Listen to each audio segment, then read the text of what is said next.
Good evening and good afternoon, everyone. Thank you for joining us at whatever time of day it is for you. For Scion 2nd Edition, The Chronicle, The Coming Storm. We're brought here today by Onyx Path. We're grateful to them for allowing us to present on their channel, and we're also presenting from a new group that we don't quite know what it is yet, but it is a troop of friendly gamers that we're calling the Beloved Nerds. You may have seen their logo in the opening credit sequence, but for those of you who have not met us before, welcome. I am Ian. I'm the storyteller for this chronicle.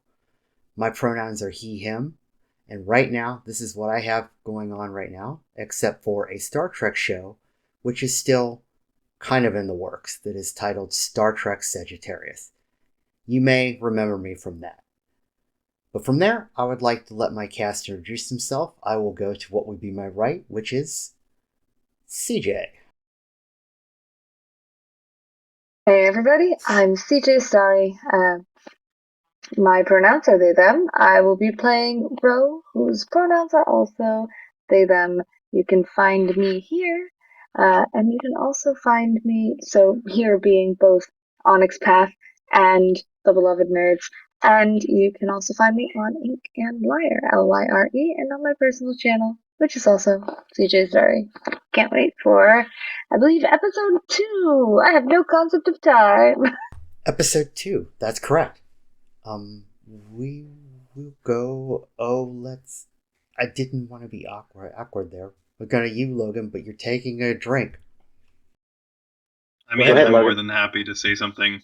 Hello, I am Logan. I don't really do anything, except for this, so you can find me here. I don't remember what my Twitch handle is, but I'm sure it'll be there. Yeah, so I'm just excited to play and drink tea. Alright. Megan, go ahead. That's me. Hi, I'm Megan. My pronouns are they, them. I am playing Lane Conahan, whose pronouns are also they, them. You can find me here doing the Scion stream and also in eventual stuff on the Beloved Nerds Twitch channel. Which, in addition to that, if you go onto the Phoenix Blue Zero Twitch channel, you will see our Star Trek game that Ian, myself, and then our beloved Ty is also in, for fun shenanigans. And I cannot wait to play more Scion. I'm excited to see what happens next. Okay, and let's go to Ace. Hey y'all, I'm Ace. You can find me here. You can find me, hopefully, in eventual future projects on the Beloved Nerd. You can also hunt me down on Instagram, where I am at Ulrich_Wolfgar for miniatures, gaming, and other fun art-related stuff. Super excited to be here, and can't wait to see where we go now. Certainly not least is the final member of our cast who will be joining us for this episode and future episodes, Ty. Hello, my name is Ty. You can find me on all socials at Hey Tyler Gray, Gray. My pronouns are they, them, and I play Kaz Olsen, whose pronouns are also they, them. And I'm super excited to come back for Scion Part 2 as an actual character. And I was gonna say, and not the villain. However, with this character, I'd say maybe more antagonist, not anti-hero, but antagonist. I'm not good. I'm not all good. I was really looking forward to you killing me in that previous rendition. Yeah. That was gonna be so much fun. Maybe, yeah, right. Don't count it out. Always a chance. I would love it if you stabbed me. I would be very happy. The whole season ahead of us. We will have surprises for all the characters, so nothing is off the table, as they say. With introductions out of the way, let's go ahead and begin Episode 2, which is entitled Death Ensnared. You may be asking yourself, why am I dressed like this? Well, it is, of course, Sunday. I dress like this every Sunday. No, that's not why. Back to play one of our new NPCs, who are characters, as you may recall from last episode, had descended into what they believe to be the underworld. We'll pick it up right about there, where each of you are enveloping darkness with what seems to be the sound of water under your footsteps. It is a sort of a damp, moist environment, and there is the sound of the slow rowing of a boat approaching with the tiniest bit of a lantern, which is the only light you can see in this darkness. I believe when we had left off, Jericho had just thrown up, which is the second time since thrown up in the episode, so it's good that we keep with our themes. Very important. As you stand, the light continues to approach. You're able to make out that you're on the shore of a very, very dark river. And as the boat approaches, there is someone at the helm of the boat with one of those big poles guiding the boat, which appears to be flat, like a ferry. And the individual then looks at all of you and addresses you. I don't think it's your time yet.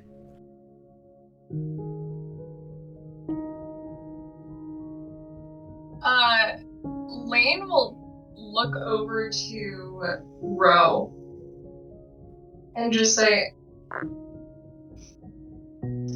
Did you decide that it would be funny to play a prank on me and just put something in whatever this... Like, did you and Mercury try and play a funny joke on me and you put something weird inside of this vial? And they're, like, holding up the black vial that they drank from. No prank. I just knew it was the only way to get out. So, you didn't drug me? I wouldn't, without your consent. Well, thank you, but I didn't think that you would, but... And they just sort of, like, point at the figure that's talking to them. You didn't. So you are seeing that right now. Yeah, I reckon we all are, actually. Not to. Please, and I will be as polite as possible. That vial, you didn't drink it, did you?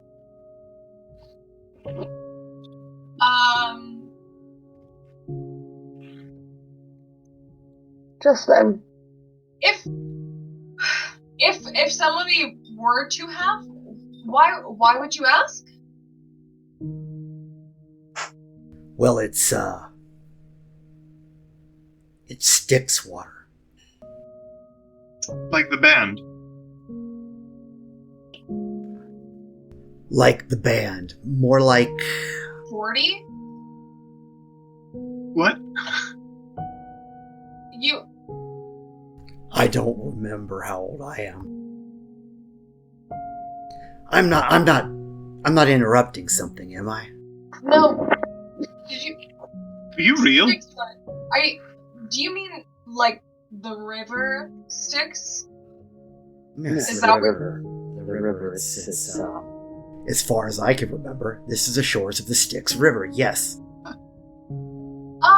What would happen if somebody drank this Styx water that you're talking about, hypothetically? I think normally they would die. But you're Cool. not dead. Are you? You're not dead, are you? Am I? No. We came here willingly. You don't smell dead. Well, I mean, I drank the water. Does that mean that I get to go with you? No. There's still the... this is all so embarrassing. There's still the matter of payment, if you want to get on the ferry to cross to the realms of my master, Hades. But why would you want to go there? You're not dead. None of this is making any damn sense. We're in a bit of a dire situation, and we escaped it via stuff in that vial.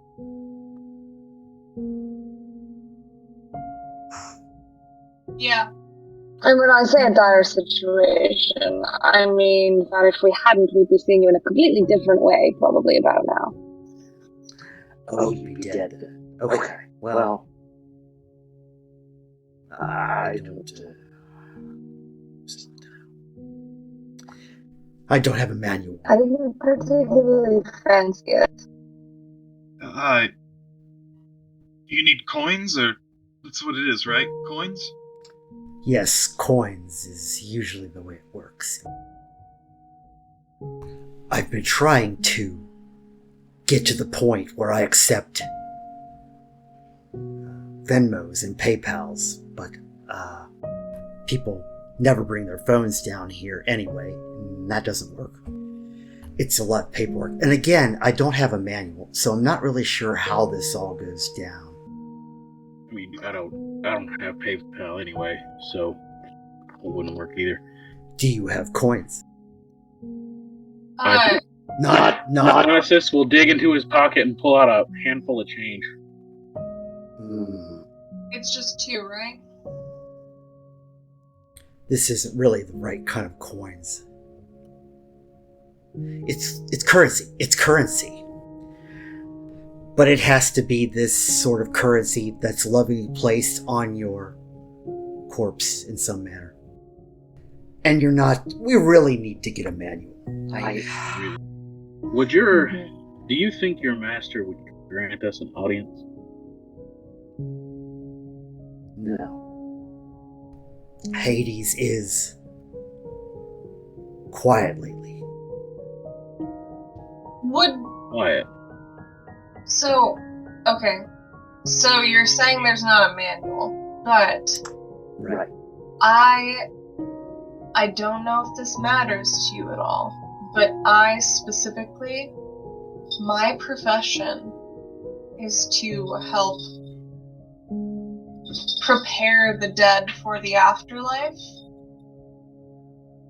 So it would be beneficial for me to go, forward. And I bet that Hades would love Hades would love to talk to me. And it would be very beneficial for, I'm gonna stop talking.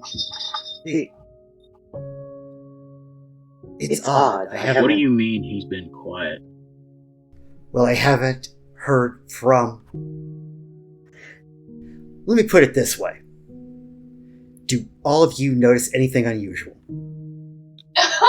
Yeah, there's a man in a skiff with creepy black metal corpse paint. We were And definitely I'm standing here with a fucking luchadore and an author? What the fuck is going on right now? It is awful dark down here. I can say that, from what I can tell, you're not dead. That much.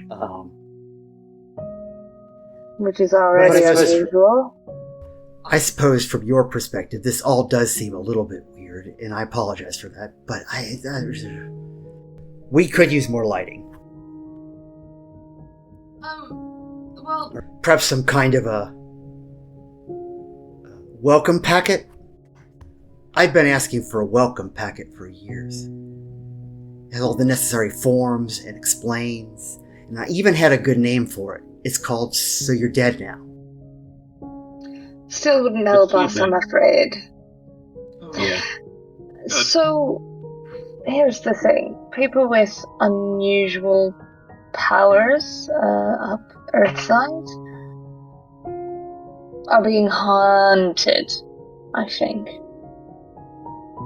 For sure we were set up. And sorry, Ro. What do you mean, people with powers? Well, I mean, you speak to the dead. I have some weird shit because of the fact that I died once, and that's personal. I told you in confidence about that. But They have Okay. a point. hold on. So wait, okay. Okay. So we drank, well, I drank this thing that got us here. Somehow. Yes. Got all of us here. And do you I remember the artifacts at the do. party? I do. They I were also unusual as remember well. that they were weird. I do also remember something else. Do you, friend, what's your name? And Lane's specifically talking to our illustrious ferryman. Oh, Kara. Yes. Okay. But Karan is fine too, or just K. In ancient Greek, apparently, the CH was sort of silent. So, Like, do you know if you are this figure, do you know of other gods that also, or other entities that also deal with the crossing between life and death? Hypothetically? Yeah. There's that jackal-headed fellow. Anubis. Yeah, that's right, Anubis. You know Anubis? Well, I met him once. what was he like? He's very serious, Sure. Yeah. sort of judgmental. If I were to. No, I don't like judgmental. That's not my job. That's something for like the Furies or something. But yeah, Anubis can. He's firm but fair. I cannot stress to you how much I need you to take us to somebody right now, because I really need to see this. Where are you trying to go? Well, honestly, we just came here because we were trying to escape from the situation of people trying to kill us, but, I mean, if you could take us to...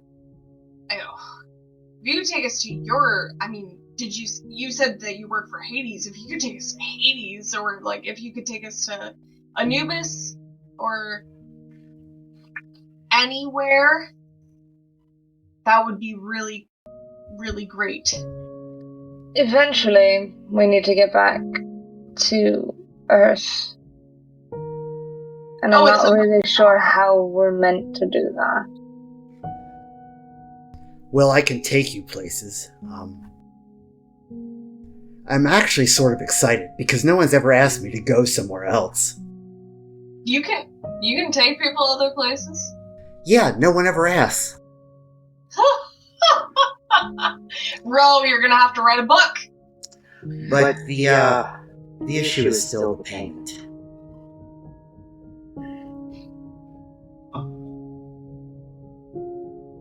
Well, we can't have anything lovingly placed on our corpses if our corpses are corporeal, if we're here. Flesh and blood. Charon, Yes. here. This was given me by someone that meant a lot to me. She ain't around no more. But this was lovingly placed. while I may not be a corpse, I think 50% is better than no percent. Wouldn't you agree? Yeah, I think that will work. For you. For the rest of you. You know what? Hold on to that. It sounds very special to you, and I would hate to take something.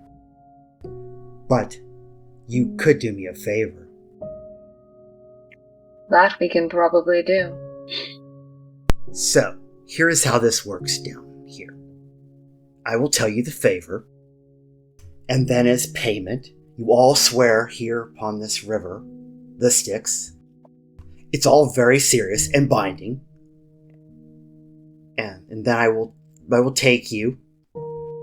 I will take you to the place where you can do me such favor. You will complete the favor, and I think, well, you'll be back on Earth, at least. Perhaps I should tell you about the favor. I think that might be best. Probably a good idea. So I'd mentioned before there was something unusual about this. Did anyone notice you didn't have to wait in line? You know, that's a good point. Usually there's a terribly long line.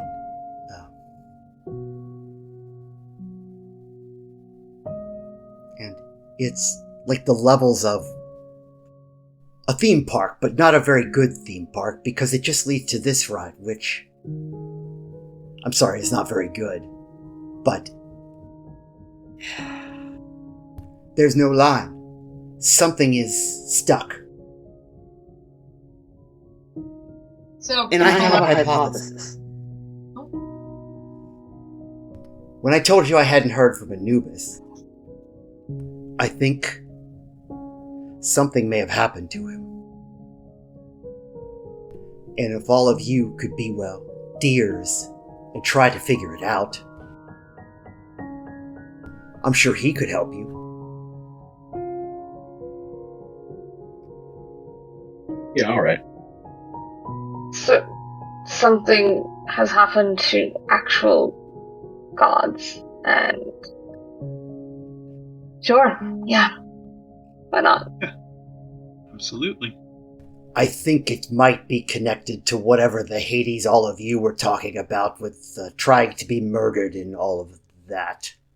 I don't know. You might not have noticed, but we don't get out much. But we do hear things. Distantly. makes sense. All right. Well, So, we've gotta- I suppose you swear upon this river here. And we can get started. I have one condition. Yes. I am bound to protect Lane from any harm that may come their way. I'll only do this if they're okay. That binding came first. It takes priority. Well, I don't intend any harm. Just letting you know. Lane genuinely looks surprised at this. Like, because I don't think that they knowingly made, like, a godly binding, and so they're just like, that's so sweet, thank you.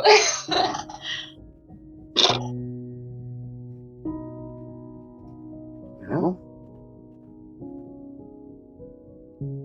I don't have any problem with it. How do we want to seal this?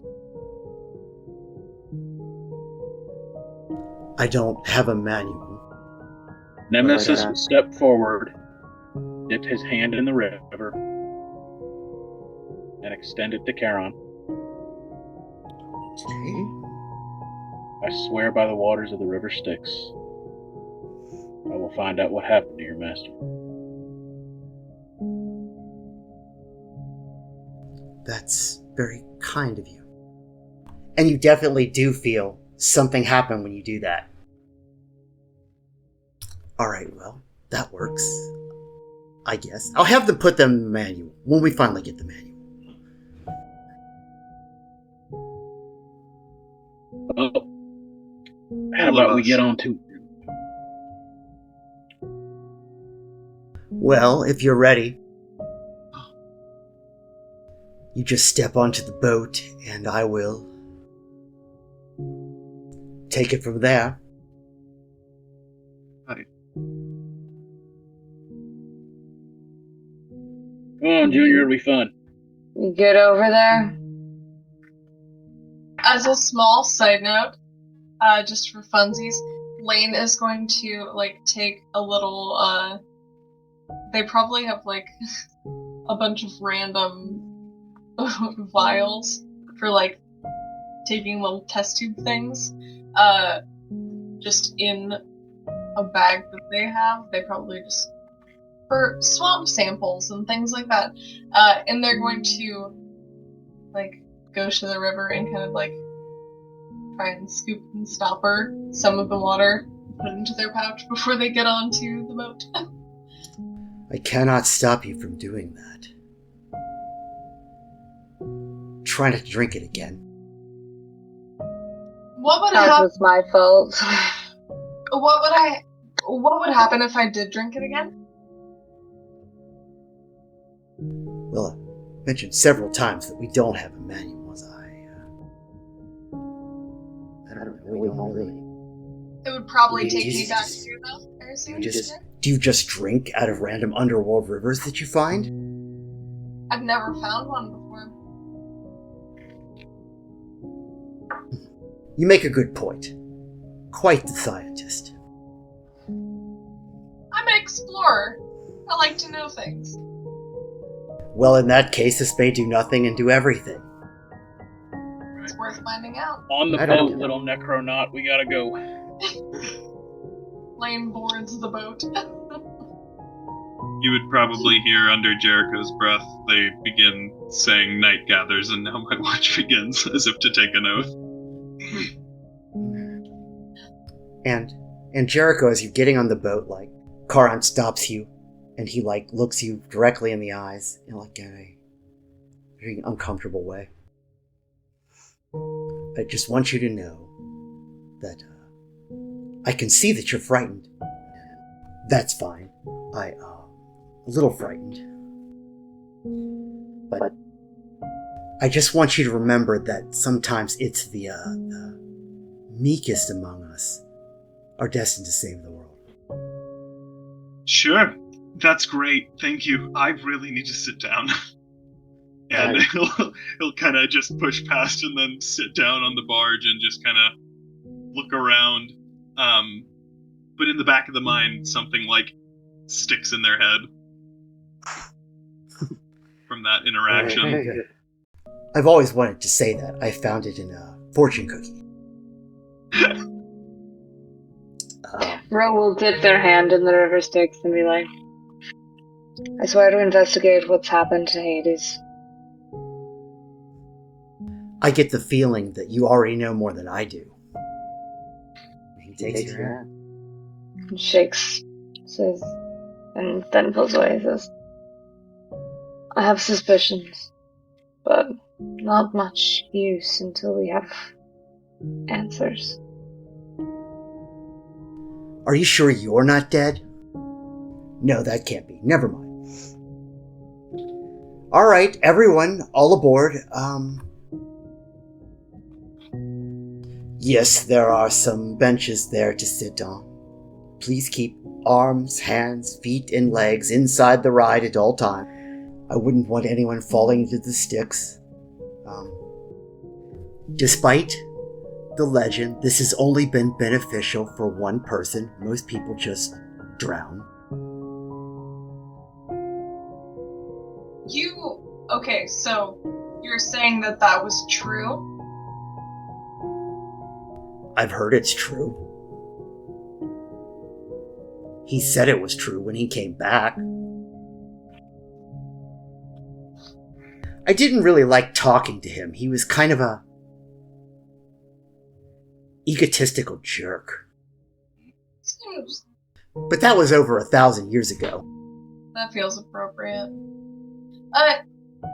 And Lane will like kind of lean over to Ro and pull out the little vial of water and say, "I got some water," and their nose will start to bleed just a little bit.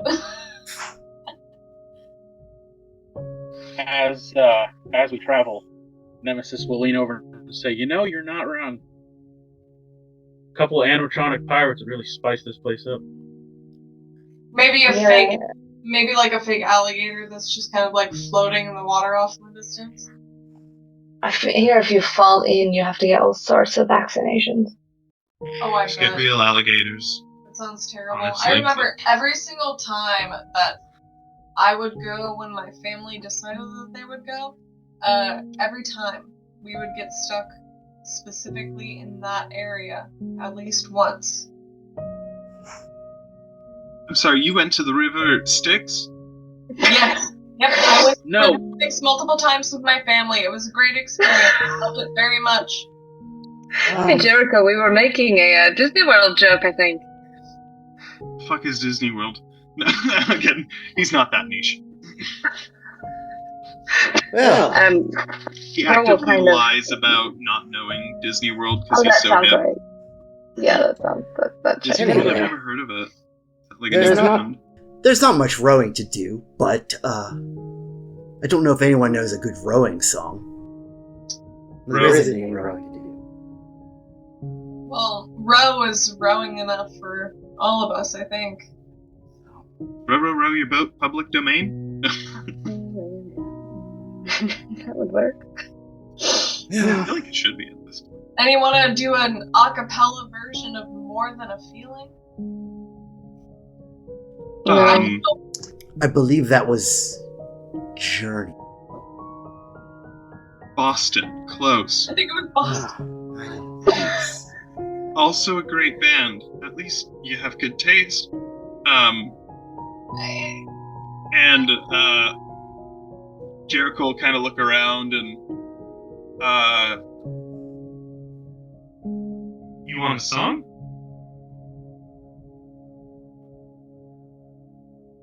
There's not a manual.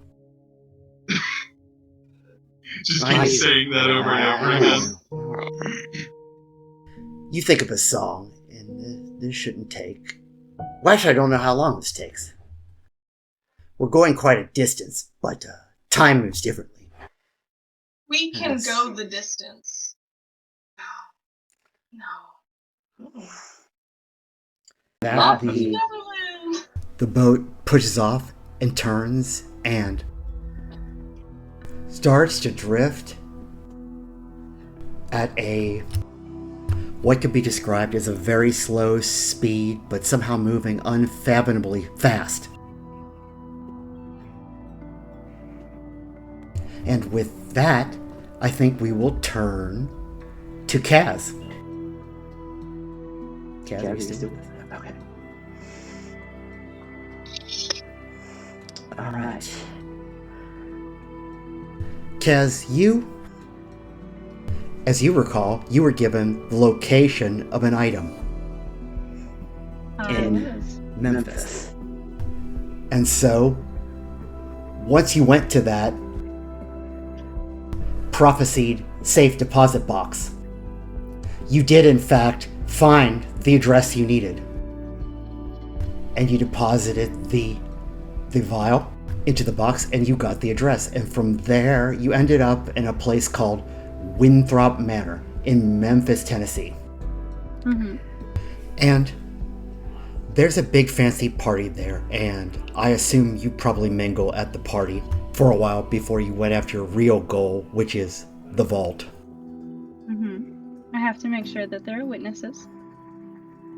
So you wined and dined a little bit, broke some hearts, or however it is you do your methods.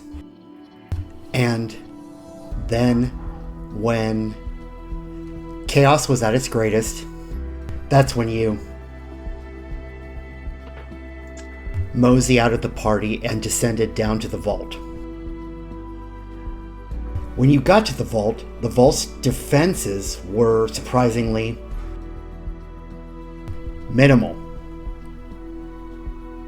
You may suspect that whoever built this vault depended on people not knowing where it was, or maybe not what was in it, rather than high security. So it was a simple matter of like cracking a very typical safe code.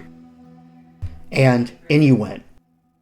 And inside the vault is just a wealth of different things. Artifacts of every type from every culture.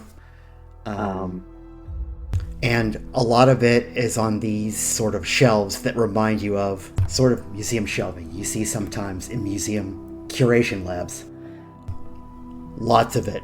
And if you go back towards the back of the vault, that's where there is some greater treasures on display. But you do see towards the back of the vault the treasure that you sought. Okay. So if you would like to describe that treasure. Let's see if I remember how I described it before. It is a like medium-sized bowl. And there is a beautifully ornate serpent going around it. Like all the way around the bowl. What was the material? It was like gold casted or? I don't know if I actually said. I don't recall, but it could be also that you weren't sure of the material, but now that you see the item, you're sure it's what it is. So it could now be whatever material. Yeah, it is. It is like shiny, pretty gold. Oh, like almost like it's like definitely not like gold painted like ceramic or anything. Like I don't remember the material, but you know how like there are those like bowls that are like deviled, like there's like texture to them, but they're still metals. Yeah, like that. Okay. Well, there it sits on a pedestal with a light above it, illuminating it with where there's relatively little light in here. There may be more lights, but no one has turned them on. Well, that's suspicious. The light is only shining on this one object. The light is actually shining on, I would say there were other pedestals around with objects with light shining on them, like in sort of what you'd expect from like a museum display. Where the room is sort of dark, and then each item has its individual light above it. Particularly things low UV lights so they don't damage whatever it is. But the difference here being that unlike a museum, none of this is behind like a glass case. Right. But there the bowl sits.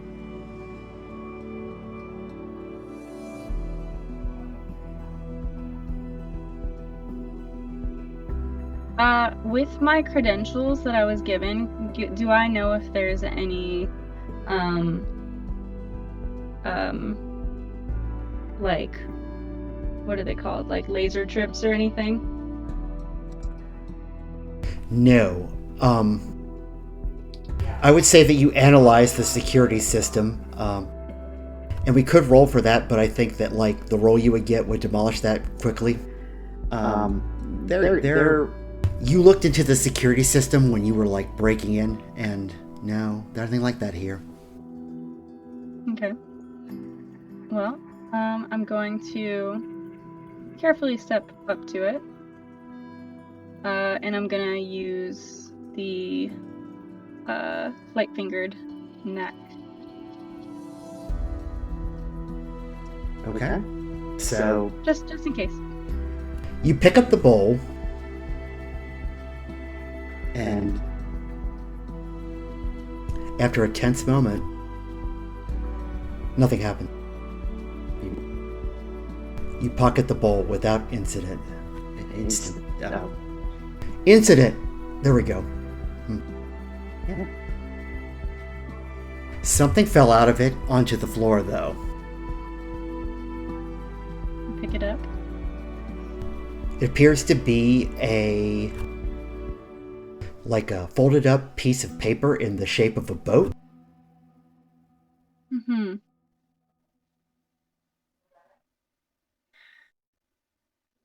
I'll place it on the pedestal. Actually, I kiss it to leave a kiss mark. And I'll leave it on the pedestal. And then I leave. Or start leaving. As you start to leave, there begins... You feel a drop on the top of your head, like the beginning of a rainstorm. I'm gonna look at the sprinklers. I would assume that they would have a fail-safe because this is very valuable. Things down here. There is a fire suppression system, but it's not a sprinkler system because you wouldn't want to spray all this water. It looks like one of those chemical systems. Mm-hmm. But the water seems to be coming from a spot on the ceiling, almost as if what you would see is when the apartment above you gets a water leak and the water starts to pull up, blow the ceiling out. That's what's happening, and the drops are increasing. Oh, well, that's not my problem. I'm gonna try to get out of there as fast as I can. And that's when the water bursts, flooding the room completely, but a large deal of water spills out into the room and sort of black, muddy water. And also with it, 4 individuals. That's the rest of you.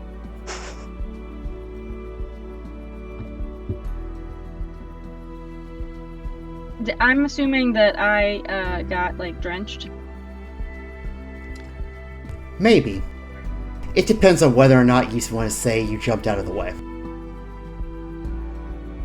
Okay, so I'll be guessing it wasn't that much water then if I was able to jump out of the way. Well, you do also have dexterity. True. But, yeah. The strange thing about this water is that no one is wet, including you. Oh. What about the things in the vault? None of it is wet. And the water seems to be now rapidly drying. Mm-hmm. I'm just gonna look at these individuals. Right, well, this is your problem now. I'm gonna go. And I will start to go. Who are you? It does not matter. Bye. What? How did we get... No. Okay. Do you know how to get out of here? Yes, I got in. Okay. Can you help us get out of here? We Absolutely don't know how... not. You just fell from the fucking ceiling. Well, yeah, we have no idea why we're here, and I have a feeling that we're not supposed to be here. Do you know how to get out of here? Can you help us get out of here? I'm gonna look at my watch.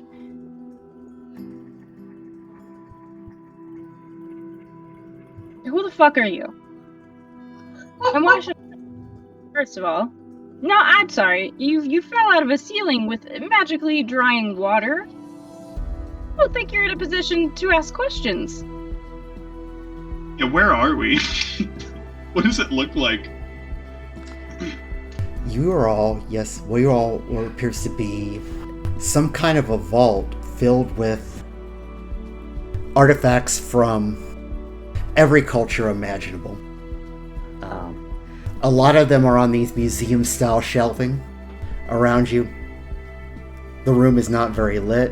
The only lighting in the room would be these lights over these pedestals. One of the pedestals is suspiciously empty, except for a paper boat with some lipstick on it. I like your hat. Say it the same. It's very nice. So, I'm gonna guess, and this is just a guess, mind you, that given that the paper, the lipstick on the paper and the lipstick on you are the same shade, that you took that artifact. Which is fine, I don't care about that. But I've got a feeling that you're tangled up in this just like the rest of us. It'd be kind of nice to know how.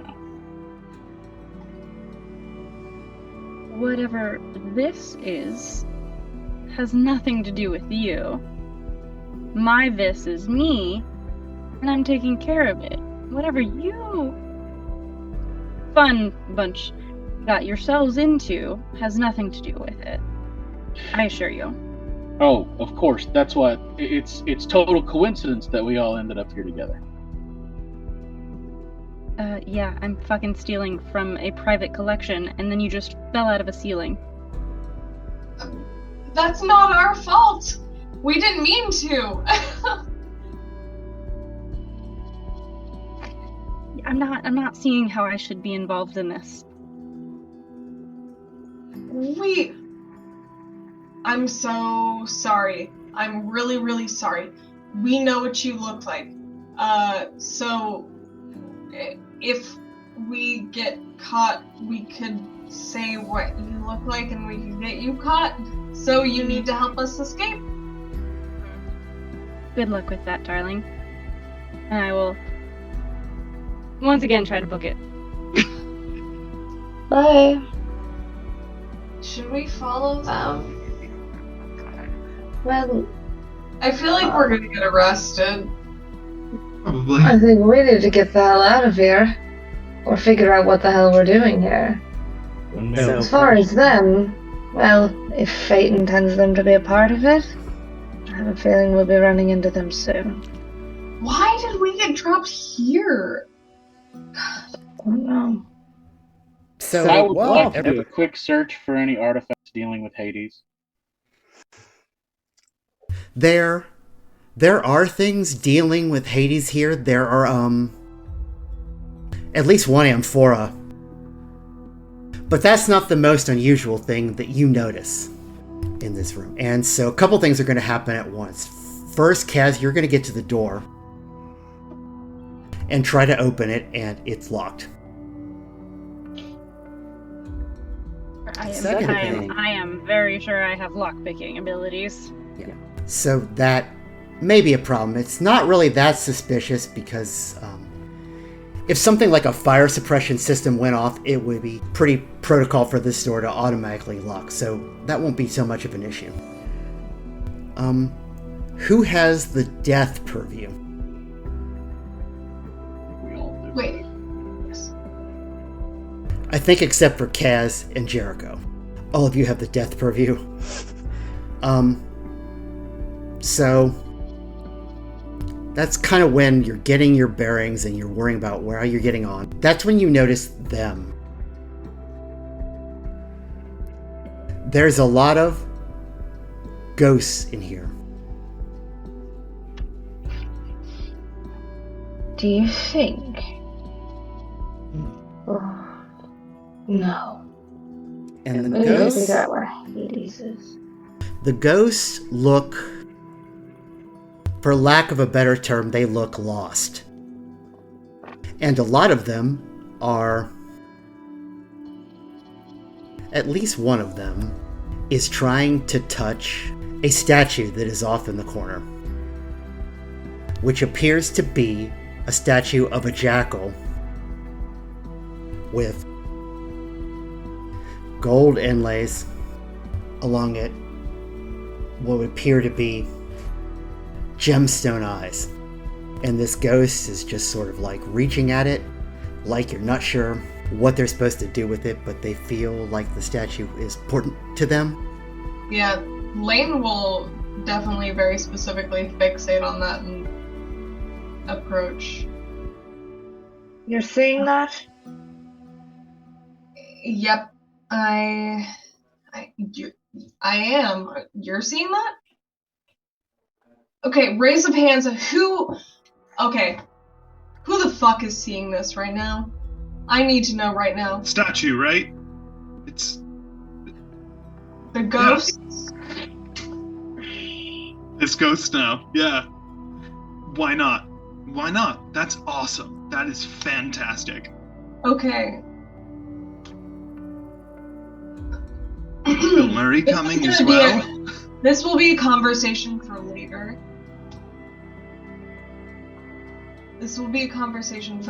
And Lane's gonna go up and approach the statue more. And could I actually, which, like, Lane doesn't specifically know to, like, call on this necessarily, but, could I use, like, my guide, a ghost of Dumont, to sort of help interpret for me? Well, with the death purview, you could actually just physically talk to ghosts as well. Oh, that too. Yeah, that works. Like you could see and communicate with them pretty much as normal. Oh, okay. Sick. And so while you kind of work out what you're saying, Kaz, are you working the lock? Mm-hmm. Okay. The lock from the... This is strange. The lock from the inside seems more complicated than the lock from the outside. Mm-hmm. So, why don't you give me a roll? So what you're going to do is going to be an attribute. So probably, in this case, it would be dexterity, and I think subterfuge. And that's the number of d10s you're going to roll, and then 8s, 9s, and 10s are successes, and 10s you get to roll again. I'm rolling 10 die. I don't think my thing is big enough for all 10 of these to go at once. Rolling 2, I have 2 successes, re-rolling 2. 3 successes. 3 successes? Yeah. You're having trouble with the lock. Dang. This is more complicated than you thought. You might need to take some more time with this. But a strange thing does happen as you're messing with the lock. Out from the mechanism of the lock, like what looks to be about a dozen spiders emerge. One of them looks at you? That doesn't seem possible, right? But it seems like it looks at you before the spiders all scatter off into the dark.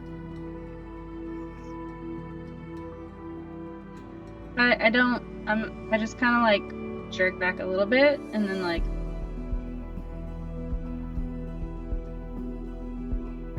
okay. And then I will try again. Okay. A little bit more like not as full hands, yeah. What you could do is you could try to... there's a couple of different things you could do. You could ask for somebody to help you, which will give you some enhancements to the roll, particularly if someone actually knows what they're doing. Or you could just take more time doing it. I'm gonna take more time doing it. There's too much pride. So let's put your die pool back together, and I'll give you, like, you slow down a little bit, so we'll give you like a enhancement on the roll, which is like an automatic 1 success. So while you're doing that, Yeah, does anyone want to talk to a ghost? All right. Yeah. Who Lane, addresses why a don't you go ghost? first? Huh? Said, why don't you go first? Oh. Which ghost do you want to address? Okay. So I want to talk to the one that is trying to like fiddle with the statue of what I assume is Anubis. Okay. That ghost is... He's like, he looks like he's trying to figure out if the statue has some kind of a lever, or it's like he's trying about every way that a person in a movie would try to activate some kind of a statue. Interesting. Okay. Lane's just gonna watch this for a little bit and say, just probably, I don't think that they would necessarily initially know if they'll be able to hear them in this particular instance, because I feel like it's probably, it ebbs and flows with when spirits listen, and so they'll just be watching and they'll just say, what are you trying to accomplish? Like, you're obviously trying to activate something, but I'm not sure. Do you think that the statue's supposed to do something? The ghost will turn to you. And it's You like, heard me. I don't know. But I think I need judgment. You. Oh my god. This is becoming. It's becoming like a purgatory. Because nobody's gonna. That's. Ooh. How long have you been here for? I don't know. I need to be judged. I've done terrible things, and I must. Is this hell? No. It's not. Eh, I don't think so. You. Somebody will judge you. We're gonna fix this. Don't worry. It's gonna be fine. Didn't Karan say that no one was queuing up for the river ride either? Yeah, it sounds like things are getting messed up. Oh god. Are Yeah. you the judge? I'll take over. And he's looking directly at your arm, Lane. But go ahead, Nemesis. It's about time for you to be moving on, partner.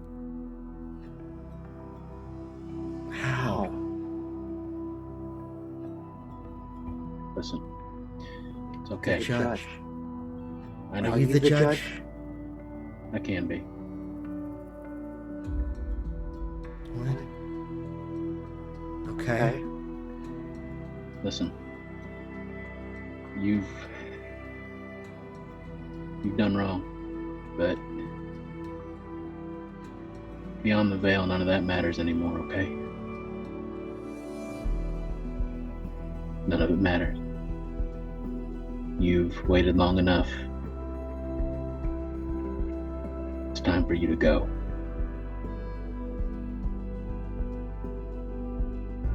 It's time for you to go.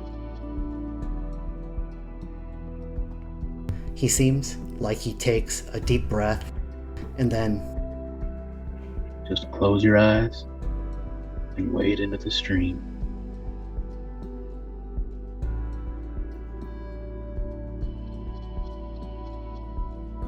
I'm afraid, but okay. Ain't nothing to be afraid of. It's like falling asleep. And he vanishes.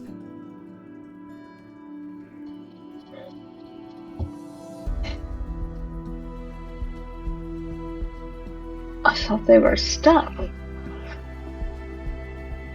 Nemesis.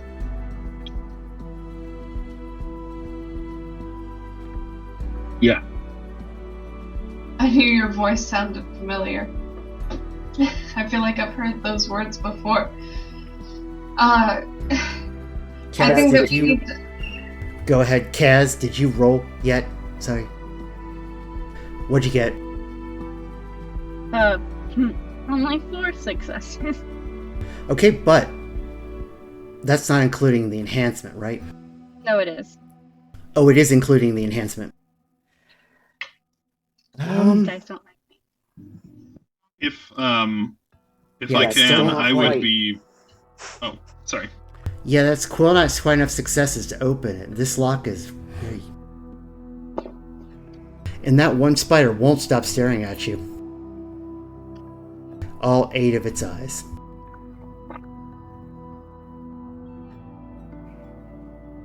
But continue your argument, I'm sorry. Yeah.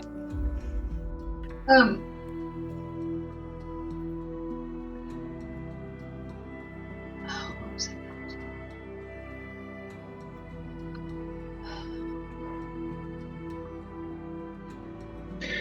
Can one of y'all help them out so we can get out of here? Sure. Yeah. I'll go try to help out with Kaz and see what they are staring at.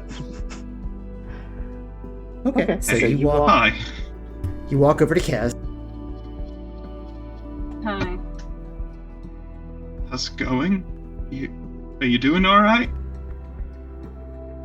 What does it look like? The lock won't open. Oh, good. No, that's great. That's excellent. They'll just kind of like start panic looking around the room to see if there's anything to find anywhere.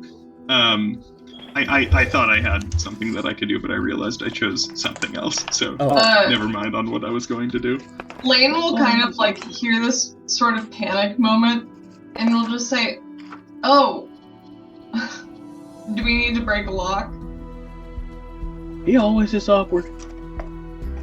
Oh, I don't know. I've never met him before, but it seems like it. He's a little jumpy, and Lane kind of like pokes at Jericho's like ribs when they feel like, oh, he's a little jumpy. A little jumpy.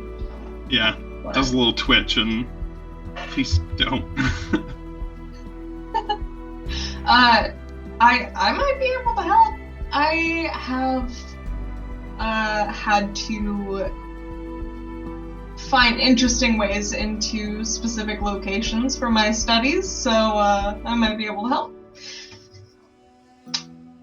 Right, yeah, because a whole career based on breaking and entering. Can't do it. I'm sure your little hobby can. Yeah, yep. Thanks for belittling me. And they're gonna like, they're gonna start going into trying to pick this lock. Would that be subterfuge? Yeah, do you both try to pick it, or...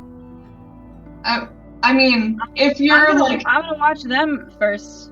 Okay. Are you gonna like say stuff under your breath that will low-key help me? Me? Yeah? Like, muttering to yourself like, oh, and then they should do this, but let's see what will happen to low-key help me. If not, totally fine. No, I would just, I am frustrated that, it's not working when it usually does. And also, at a certain somebody for sending me here, with, you know, a way in and out, and it's not working. So I would just watch you frustratedly. And it might help. It would be subterfuge and dex, or dexterity, yes. Could I use my intellect? You could. My knowledge? Okay, sick. Intellect is the power, correct? It's on the power line? Yeah, it's on Yes, power. that's okay. Which I think power is my primary thing. Sick! Okay, so that's 9. So instead of finessing the lock with dexterity, you are using all of your mental faculties to really think about it. In the meantime, Ro would like to just investigate the vault they're in right now to see if there's any missing things they're missing, not in regard to getting out, but in regard to Hades, in regard to the situation at hand, etc. 6 successes. Yeah, the lock pops. The spider's eyes move to you. Clicks it, and they like take off if it's a padlock or is it a padlock or is it just like a deadbolt situation? It's sort of a complicated series of gears, almost like the inside of a combination lock. Okay, yeah. So Lane does that, and then like once they hear that final click, they like turn to Kaz, and they just do a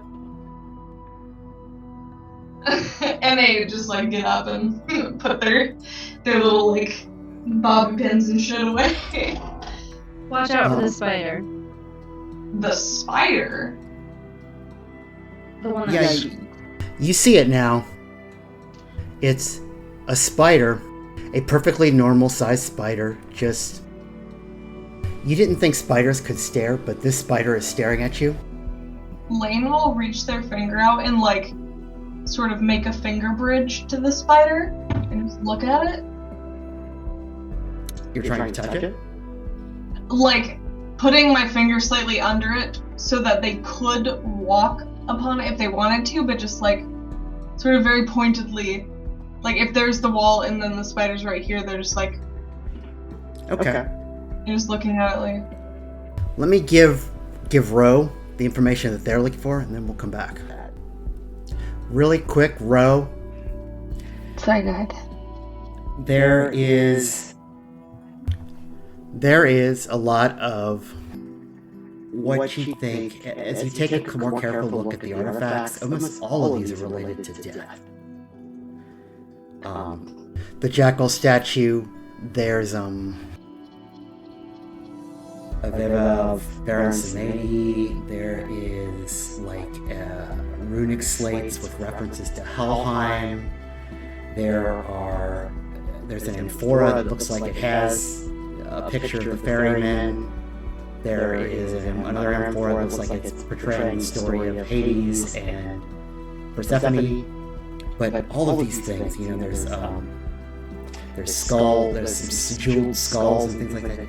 It all looks very death related. So I know we've just picked a lock and everything. I know we don't want to get caught for whatever that one's taken. But has anyone noticed, other than, our friends, our extra company, that all of these artifacts are related to the death and afterlife of different pantheons? We might be exactly where we're meant to be.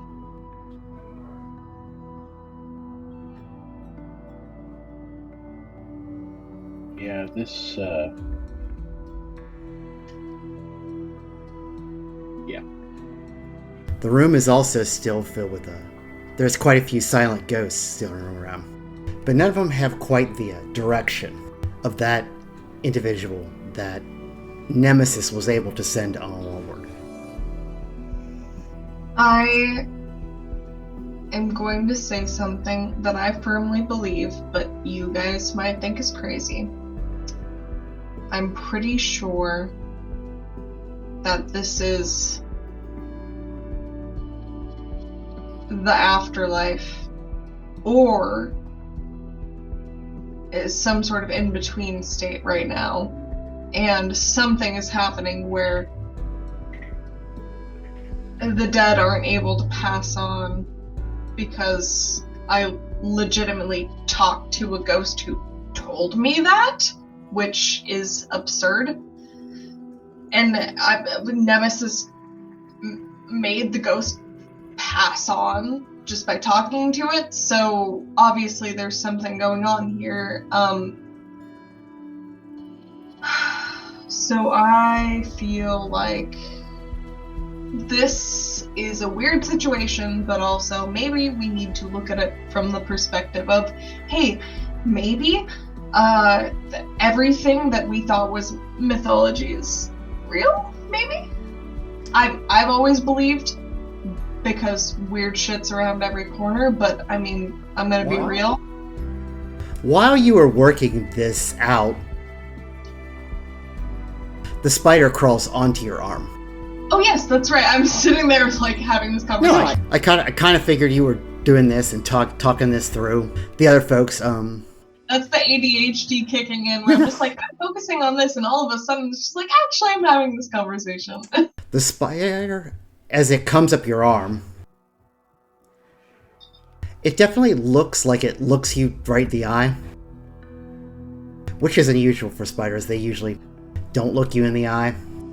Big is the spider? It is a pretty normal size, the size of a typical garden spider. I don't know what that size is. Somewhat like not like a tarantula. Yeah, okay, like a penny? Like a dime? Yeah. A pretty small. It's pretty small. It's not a tiny spider, but it's not like a, Dungeons and Dragons monster spider. Like a daddy long leg size spider? Probably smaller than that. A house spider that is like this tiny. Or, Yeah, it's if the spider wasn't staring at you, you wouldn't find it to be any more unusual than any spider that you've ever found in like your house or basement. Australia excluded, and then of course. But the spider comes up your arm. It looks at you in the eyes, and it looks like a light passes over its eyes, because it's close enough that you can see its eyes. And when it's crawling up your arm, you notice that its legs feel like little needles. Oh, God. Ow. What are you? And they just are like looking at the spider. And then it bites you. What? And then it bites you. They just instantly, like, knee-jerk reaction, just slap down on Lydia. Lane, watch out for it. I think it might be time. You squish it. And then Lane just, like, looks at their arm. The bite just looks like a pretty average spider bite. It does not feel to be a poisonous spider bite. The spider, the sound it made when you slapped it was kind of metallic. Not the usual splort. Feel free to create whatever creative onomatopoeia for spider smush. What can I? Sorry, CJ, did you want to do something? Fine. Just because I have a decent amount in like technology, can I like look at the remains of it? Mm-hmm. You absolutely could. Oh, sorry, you absolutely could. Oh, okay, cool. Do like can I tell if it's like a camera or like, what kind of technology it is? Not exactly. It does seem to have some very, very, very, very tiny wiring in it. Its legs appear to be kind of metallic and needle-like. But a lot of it does still appear to be like normal spider parts.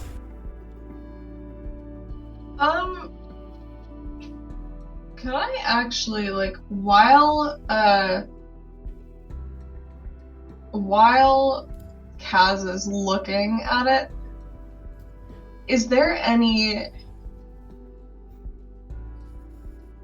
blood that came out, like, when it was smushed?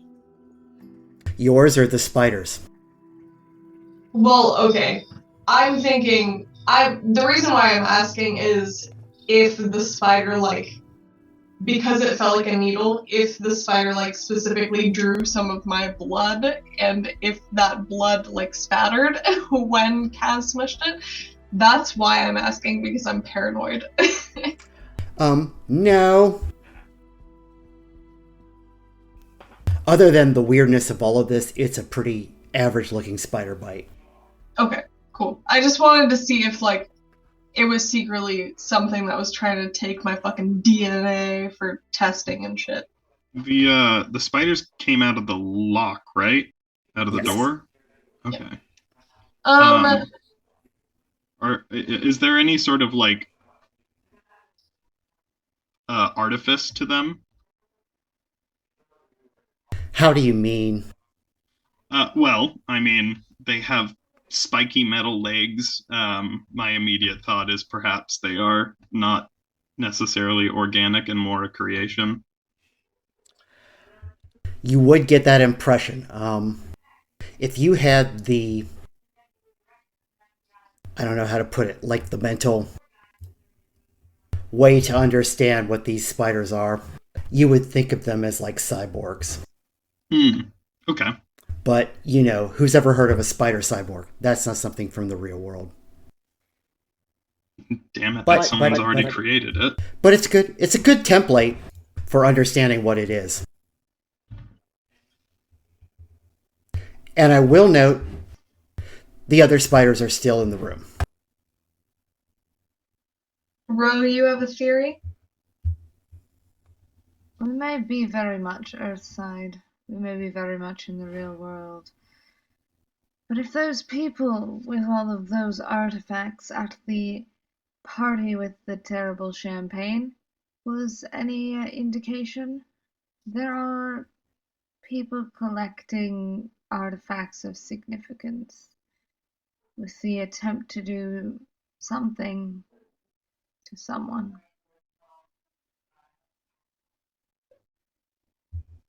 It may be the same here. Maybe why these souls are lost. So while everybody's trying to work this out, I will say that you kind of start to hear the approach of voices from down the hall. Sound of footsteps from down the hall approaching the vault seems to be getting closer. I would like to. You're looking at Kaz, and you like look away. Like the second you look back at them, I know I'm the person that y'all love to see with the quick changes. I'm not doing that. My hair is now like a short crop blonde. Um and and I'm wearing like an evening gown. Oh, hold on. The lights go out and then they appear and then I am different. It's dramatic. Yeah.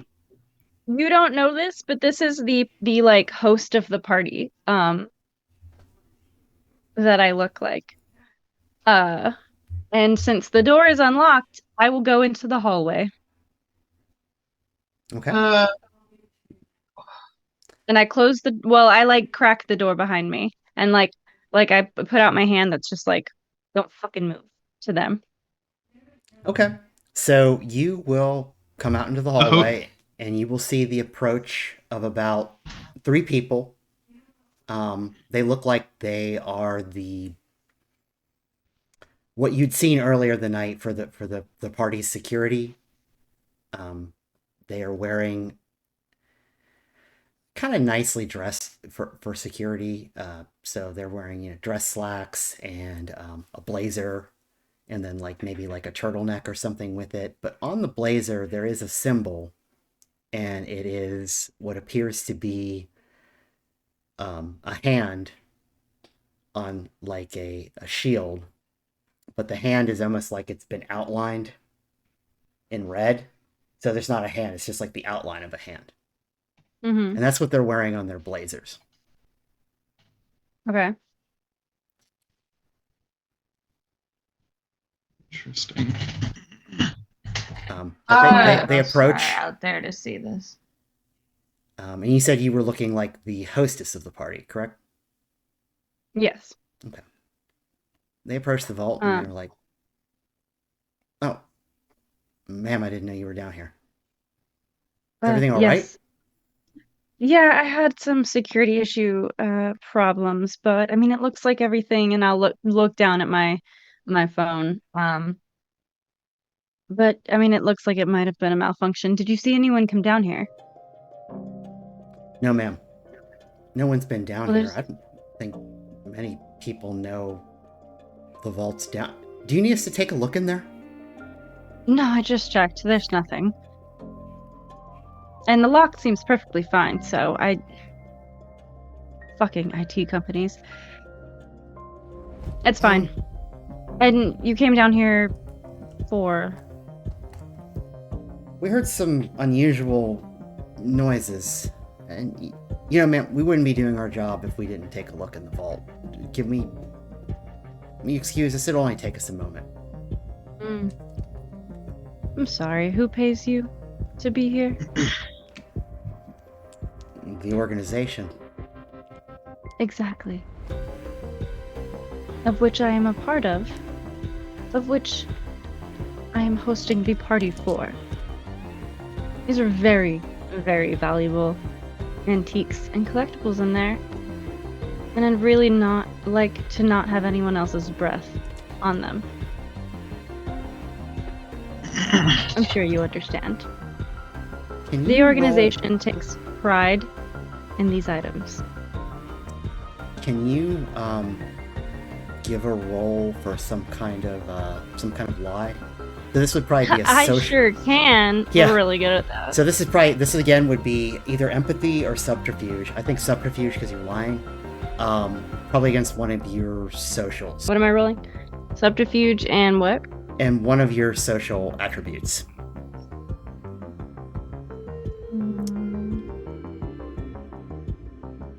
Manipulation.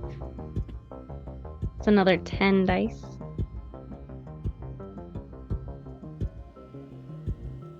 That's one success.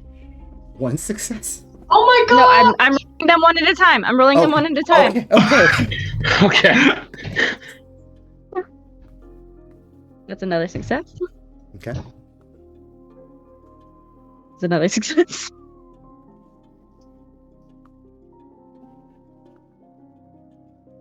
Okay, you can. Another, what is that, 3, 4? 4 Yeah, successes?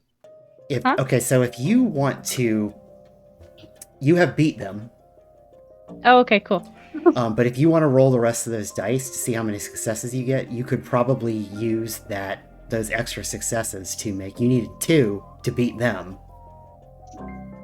But then if you have extra successes, we might be able to use those successes for something. Okay. So that was 4, and then the last one didn't do it.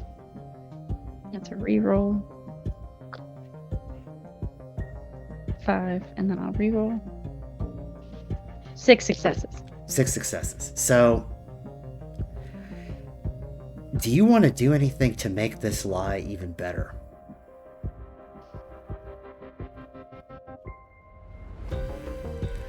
So let's put it this way: you have convinced them right now. Yeah. Don't go in the vault. They're not going to go in the vault. They're like, oh, of course.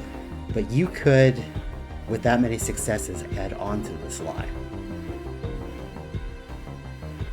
With this many successes, could I get information out of them? Absolutely. I mean, I guess it would depend on what kind of information you want, but yeah. I want to know about the organization. How do you phrase that? They said they heard a noise. So Kaz will we'll turn to them. We'll sort of like pull the door like more closed so it looks like it's closed, because like they're not sure like if it's gonna like relock or whatever. They really shouldn't care though. They got what they wanted. Yeah. But they'll turn back to them and then they'll just go, Was everything on plan for tonight? For the end? Is the end? You mean Getting what we need? The champagne? The information that we need. I don't... Right, well, so you're a bunch of idiots, level. and then they'll take out their phone like they're about to start contacting the head of this organization. Yes.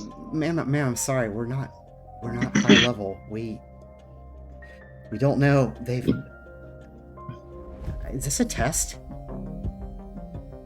You're hired security. We're just... This information needs you know, to be secured. You know we're just supposed to keep people out of the sub-basement. A bunch of idiots, as I said. The project's down there.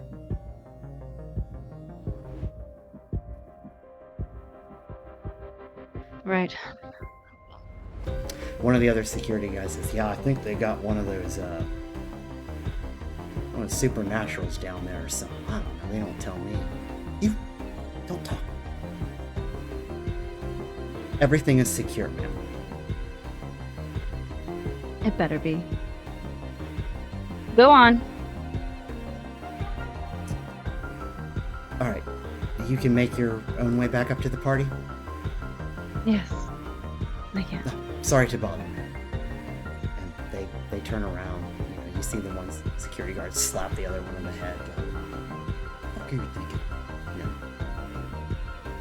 And they're gone.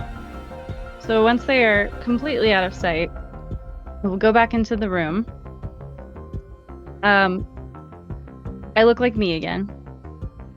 Like as soon as I open the door, it's me and not who I stepped out as.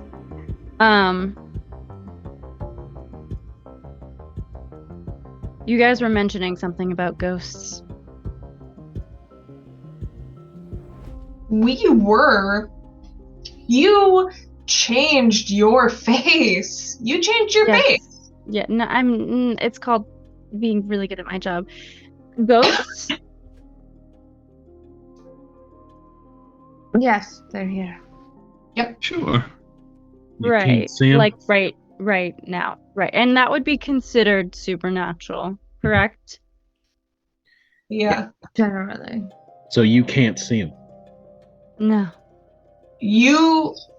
I mean, Ro, it's not very surprising with you, but Nemesis, I mean, you helped one pass on, so you can see them too, but wait. So Ro, you didn't see them? Or not Ro, sorry, Kaz, you didn't see them? No. And Jericho? Did you see them? I have no idea what you're talking about.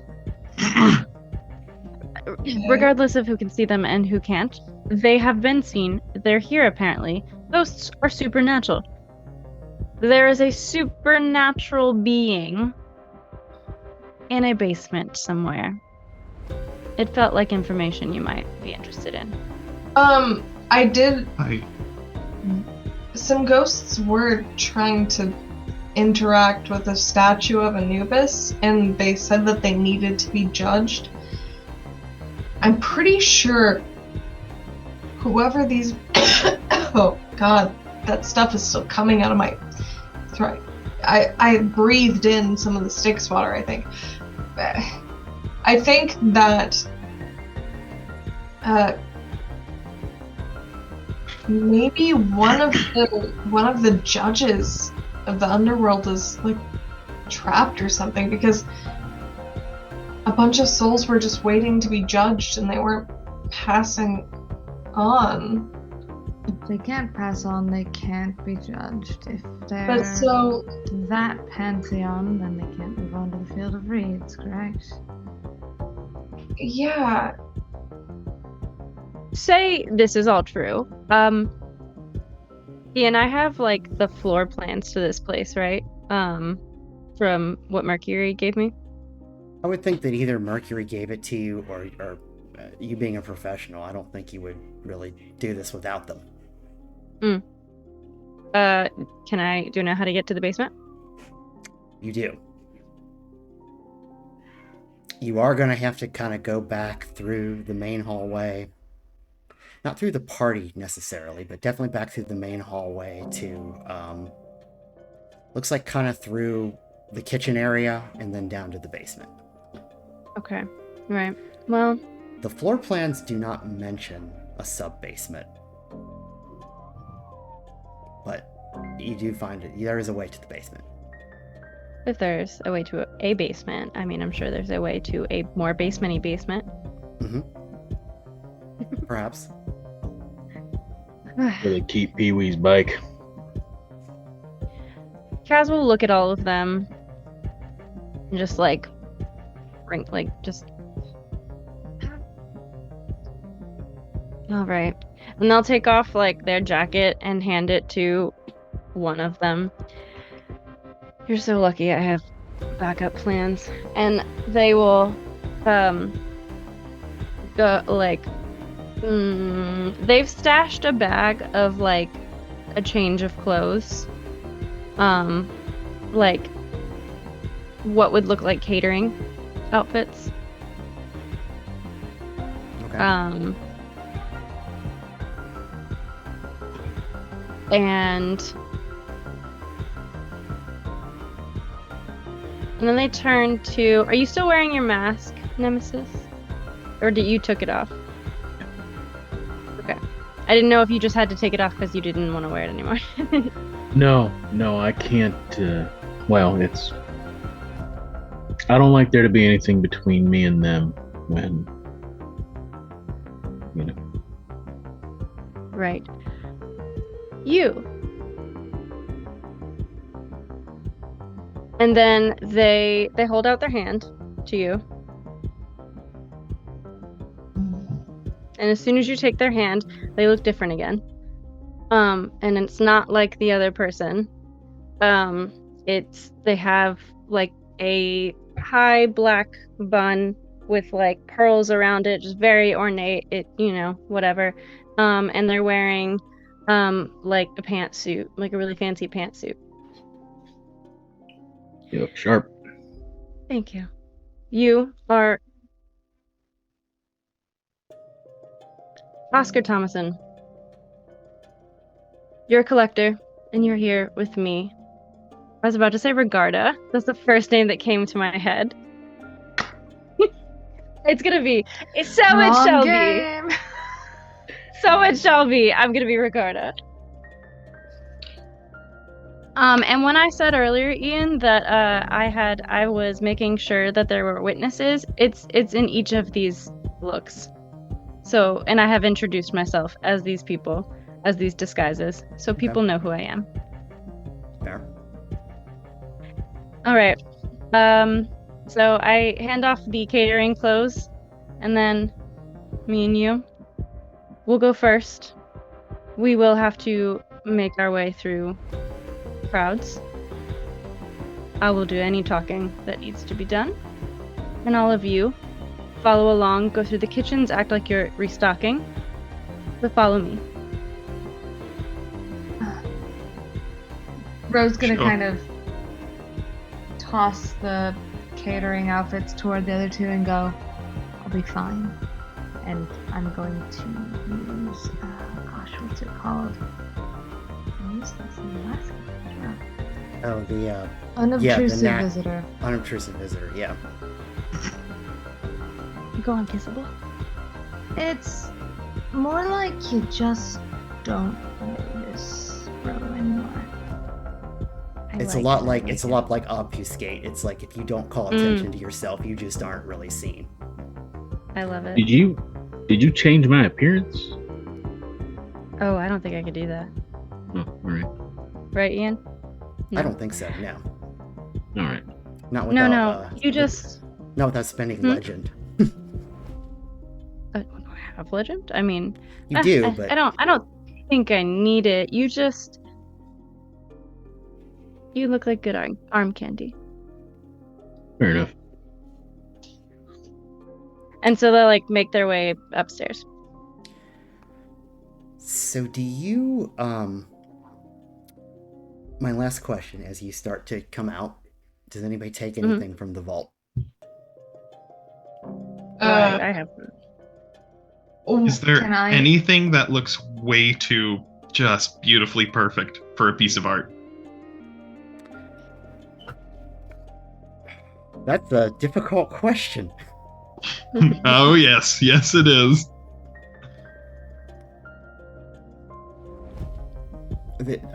Well, not Like, really. Okay. All right. Not really. That's good to know. That's actually very disappointing to Jericho as they like gain some amount of like their head back on their shoulders and they start looking around and they notice like the statue and all the other stuff and they're like, wow, this is all dog shit. This sucks. Well, you know what? One piece does catch your eye, and it's not so much because it's unique or it's awesome or it's just too perfect, but it's because it's sort of like, why is it here? Mm-hmm. And it is that little folded up paper boat. Like, it looks like something you'd make for a child.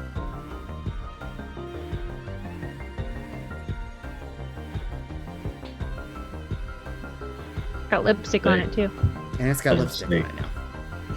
Does it say SS Georgie? There's no... Can you guys hear me? Yeah. I thought you were just Okay, sorry. contemplating. No, my computer froze for a second there. It was very odd. Sorry, could you, if anyone spoke about anything over the past, like, 10, 20 seconds tops, it would be nice to hear it again. So, Sorry. okay, so we'll go back. The idea, the one piece that is strange in this room, all of it is like artifacts, treasures, things like that. What kind of calls to your attention is this little paper boat. Like I said, it looks like something somebody would make for a child or something, and of course it's got lipstick on it now. That's great. Can I like grab it and just idly thumb it and look at the? Is it like paper? It's origami or whatever, almost. Yeah, it's kind of like an All right. origami boat. Yeah. That's fun. Lane will also definitely go up to the so there's that sort of like statue of Anubis kind of. Were there any additional artifacts that sort of seemed glaringly Egyptian in that room, or was it just the statue? There's a good amount of Anubis stuff in here. Like a standing Anubis statue. There is like papyri with like Anubis pictures on them, pictures of, him weighing the heart against the feather, as was his job in the afterlife. I think Lane would actually try and grab anything that they're able to from that. Okay, I feel like well, a lot of this stuff... They don't like collectors having this kind of shit. A lot of it would be pretty hard to grab. It's like... That's fair.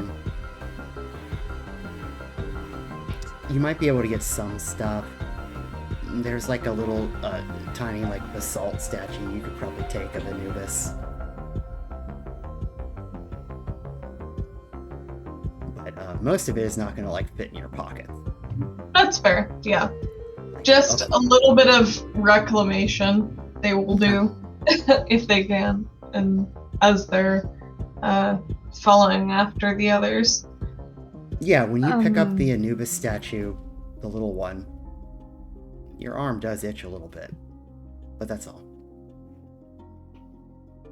Ro just wants to do a quick pass over to see if there's anything that they get a vibe about or anything that would be useful. And I don't know if you want me to roll like an occult or something for that.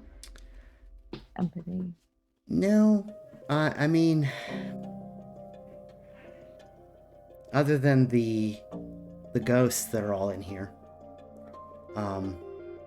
there's not really a whole lot. There's some,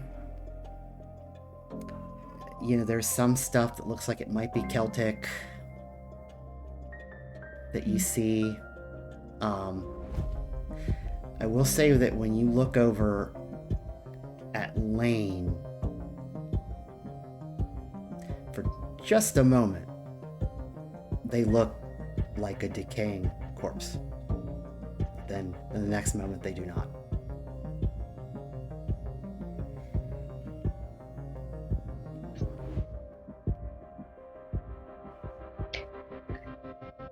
Right.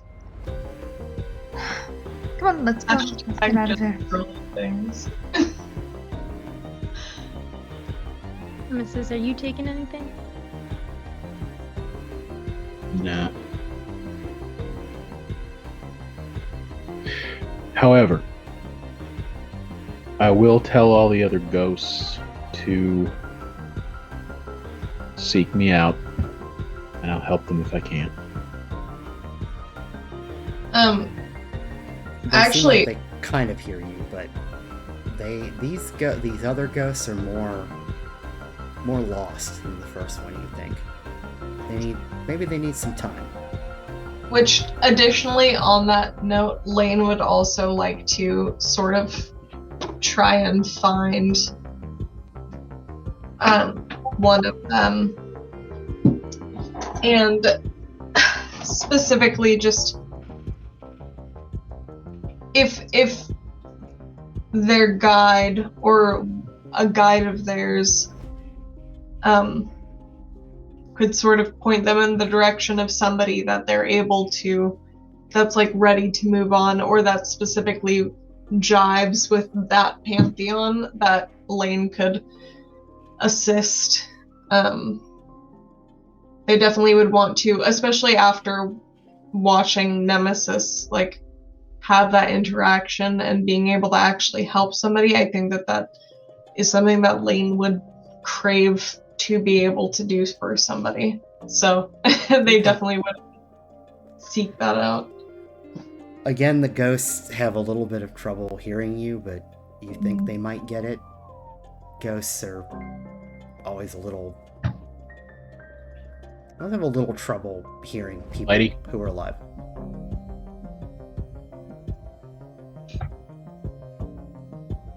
Little flighty. Exactly.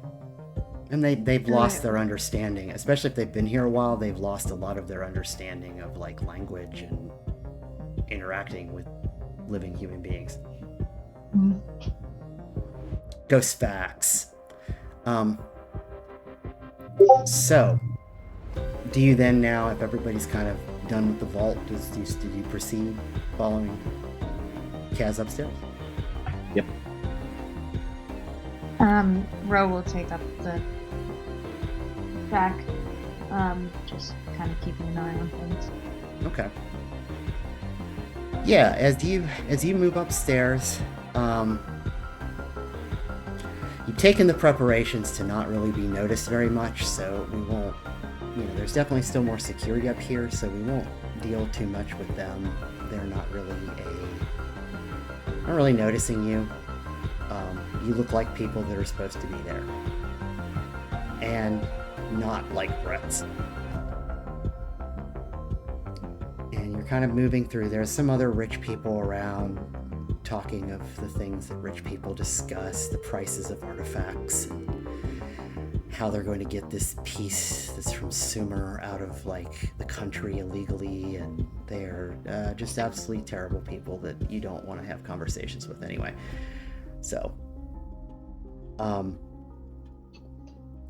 you're moving along. Rose, since you said you were kind of specifically watching from the back, for a well-lit area that's relatively clean, there is a significant amount of spiders that seem to stop whenever you stop, spiders stop, but they're kind of like, they're stalking and watching you.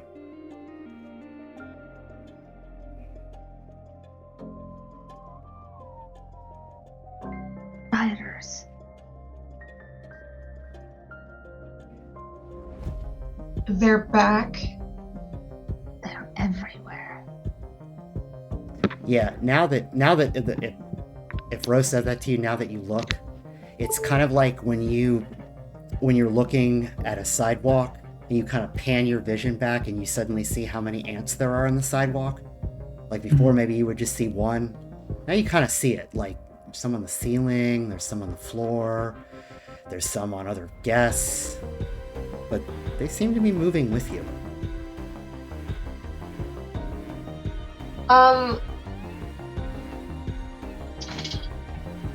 Question.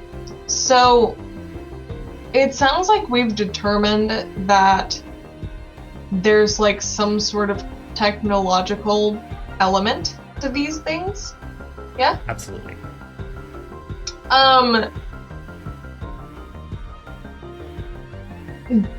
Because we're trying to be discreet and get out of here, that being the main driving force of what's like pushing Lane forward, could I utilize my wireless interface ability to try and like short circuit the spiders pretty much, or like tell them to pause? You are going to try to hack a spider. I'm trying to hack the spiders, yeah. I'm trying to hack a bunch of robot spiders. Okay. I would Not say the weirdest sentence you've heard. Yeah. I know that sounds weird as hell, other but weird things have happened today. So yeah, you kind of get out your phone and start to try to hack into the spiders, and that's when you kind of realize that they don't seem technological. Mechanical. They are mechanical. Mechanical doesn't mean technology. yeah. So they don't have an interface. Oh, this is bad. I can't fix this. Can I glean anything about these creations? You could try. You could try to make a roll for it. Okay. I am still figuring everything out, but I think I get it. You do a skill and an attribute? Yeah. Okay. I would say I would try to do intellect and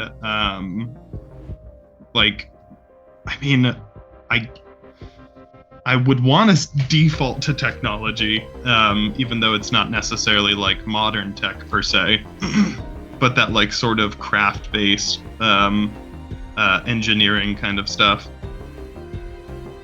Okay. That works. Okay. So you're thinking basically what the way that would be explained is you're really straining your brain to think back on maybe something that was like these spiders. To compare them to. Yeah. Mm-hmm. And so then I just roll the pool that's gathered by them. Yes. Cool. All right. 1, 2, 3. 3 successes, 2 rerolls. Which brings it up to 3 successes, 2 rerolls, 2 more successes, so 5 successes. Okay. You remember a myth that's not particularly about spiders, but it is an old Greek myth about a guardian of an island that was a robot named Talos. And the interesting thing about Talos is obviously if it was in the ancient Greek world, it wouldn't have been wire, but it was still technology.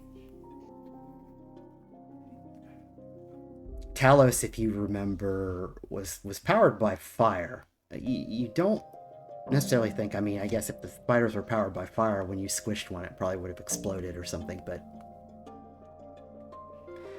So you Alright. get the sense of... They're mechanical, but they're not technology. I don't know, magic? Beats me. I guess it's magic. Yeah, sounds about right. Honestly, it does make me think about old Greek myths and such. You ever heard of Talos? He'll just re-explain everything you just said until someone stops them. Cass will be the one that stops them, and it's just like, we can figure out the spiders later. However, right now we need to look like you're doing your jobs, and we need to get to that very important place. I don't know. I don't know how to do this kind of job. Go to the kitchen. Just Right. when somebody tells you to walk in a specific direction, walk in that direction. And if somebody gives you orders, just follow those orders until you can sneak off into a specific direction. So just pretend like you're doing what you're supposed to be doing. Yeah? You'd probably be saved from doing any of those things if you just pick up a tray of hors d'oeuvres or champagne. That's true. Yeah. Sure. Yeah. Right. Yeah. Totally. I can do that. Definitely offer those things to like at least a couple of people. Don't just run into people, because then that will for sure make you a target. Yeah, absolutely. Yeah, they just kind of get in the garb and are getting ready alongside everyone else, more or less. Okay. So you will continue... You will make the illusion a little better and continue along your way like the plan says, which is through the kitchen. And the kitchen is relatively busy, but you know, the kitchen staff, you look like kitchen staff now, so it's not as if that's particularly strange. Yes. As soon as we pass through the doors, Kaz looks like they're wearing catering outfit. Okay.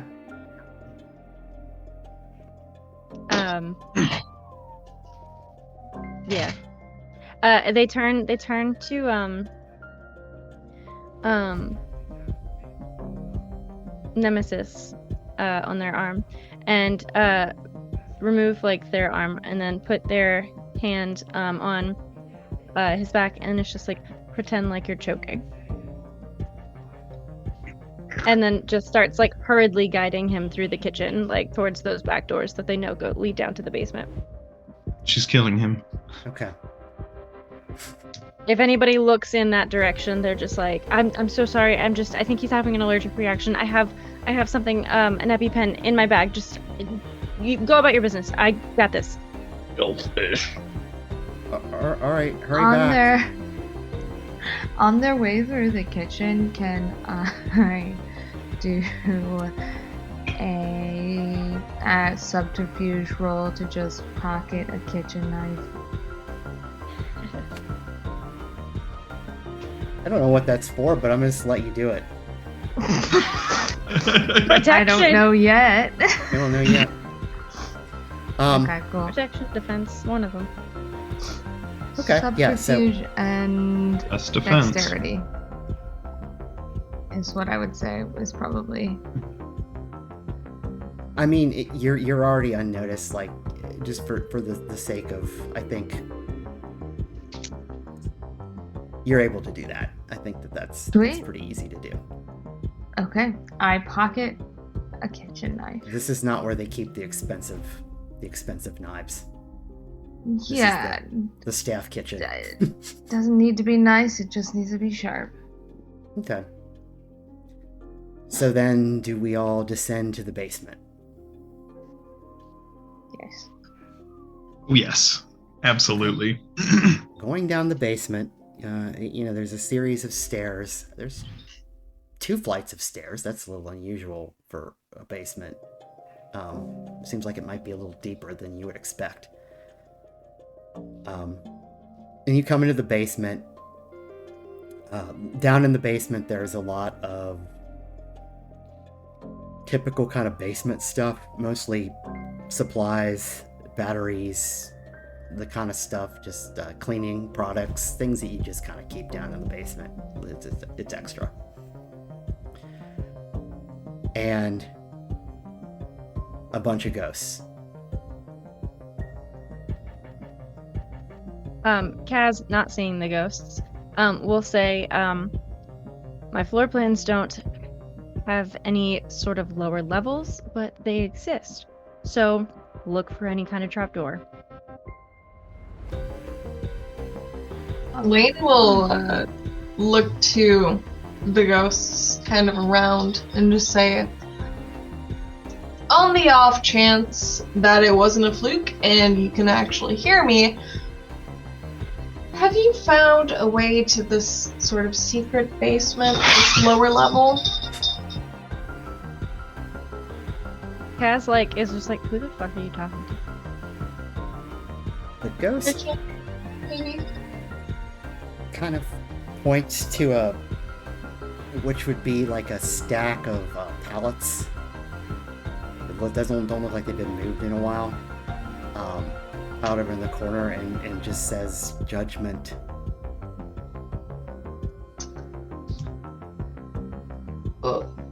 While everybody else starts investigating the pallet, I will help that one over as well. Okay.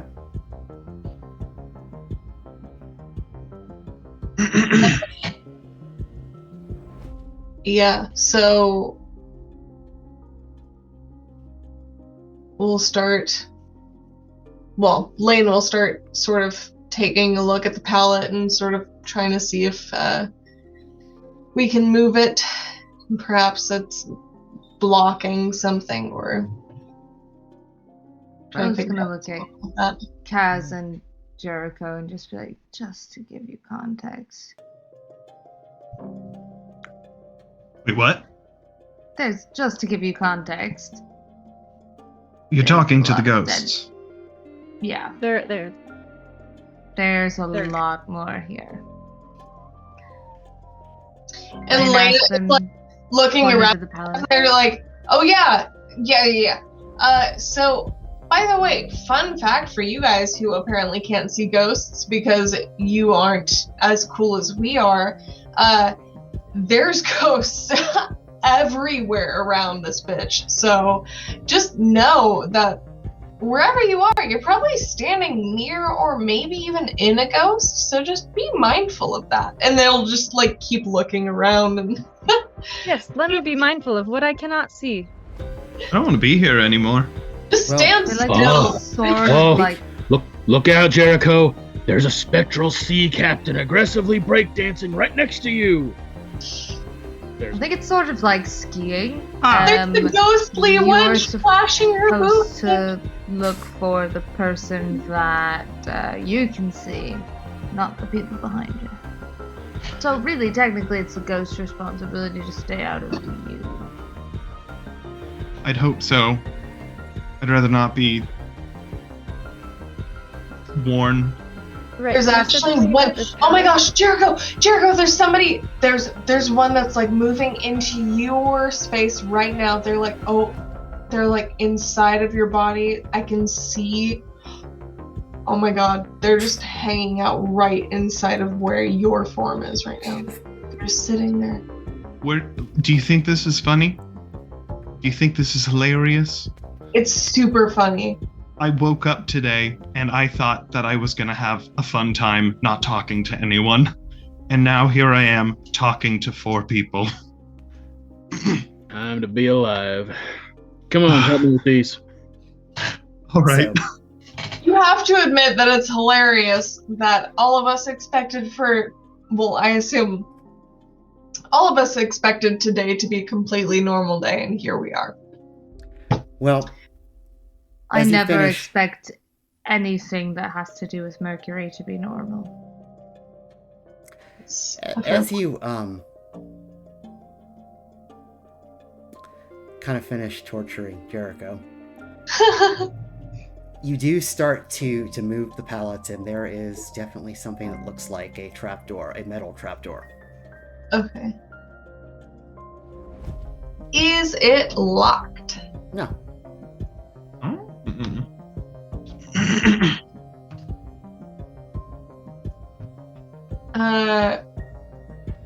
Friends, I think I found our secret basement. Right, well, I'll let the ghost seers go first, since that seems to be Yeah, I wouldn't want any to show up what's and going on here, I guess. try to get inside of me. I'm not really a go into. Actually, I'll go first. no. I want to. I have to be the first contact. Actually, no. I need to be like the Enterprise. I need to go in. So I'll be the one. I'll go in first. I'll do it. I will continue to take up the back to make sure that's secure. So you open the hatch? Yes. Well, as is the case, more spiders come out. Ugh. But they scatter. That's- And there's a ladder leading down. Okay. Yep. Are we all descending the ladder? One at a time. So, Unless someone wants to piggyback. As you descend the ladder... Please, Nemesis, take me down. I am a gentle, sad boy. I cannot hold on to these hard wood panels. We all just like totem upon Nemesis, and Nemesis brings all of us down. I fold everyone neatly in half and put everyone in my pocket. Oh, that's great. They're down. It's important that it's neat. Convenient. It's a very good system. Down, you descend. To Goblin Town. To Goblin Town. Oh, no. And it's not super deep, but you go down probably about 20 feet and come out into a what looks to be a passage lined in metal with a chain link fence gate. The gate is not locked. It does have a sign on it that says authorized Invictus personnel only.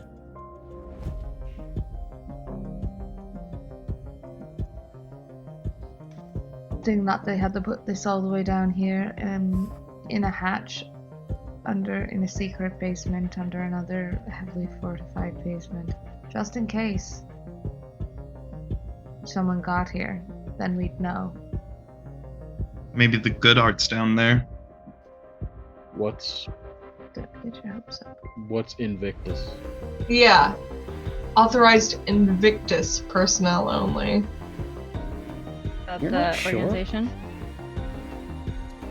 Well, you're not sure. You do remember back from the party before everything went to hell, over the PA came the words Anthropos Invictus. Oh, yeah. Hmm. My Latin's rusty. What's Anthropos? I mean, I assume some sort of Anthropos, anthropod, so humanoid, I believe.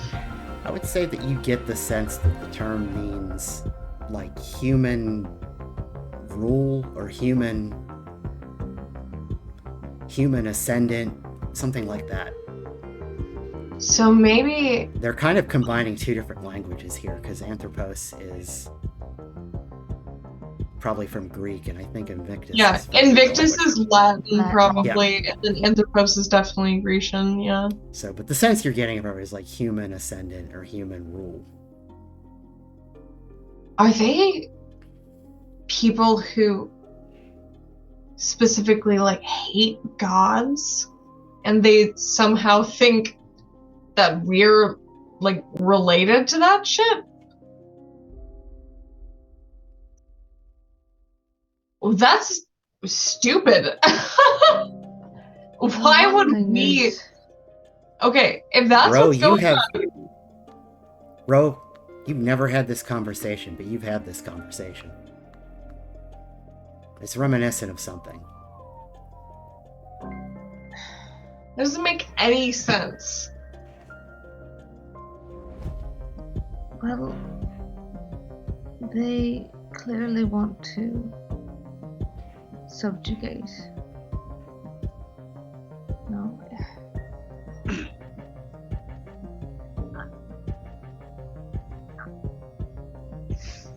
Is the door crafted out of anything in particular?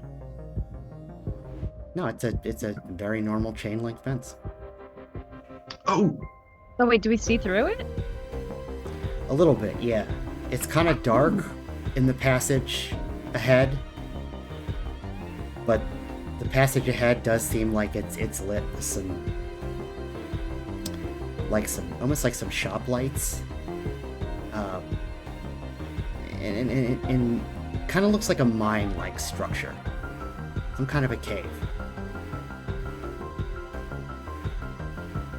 I Is think there, the like- people here are the same people as the people at the party that we left. I'm sure you've all put that together. so we're still at the party.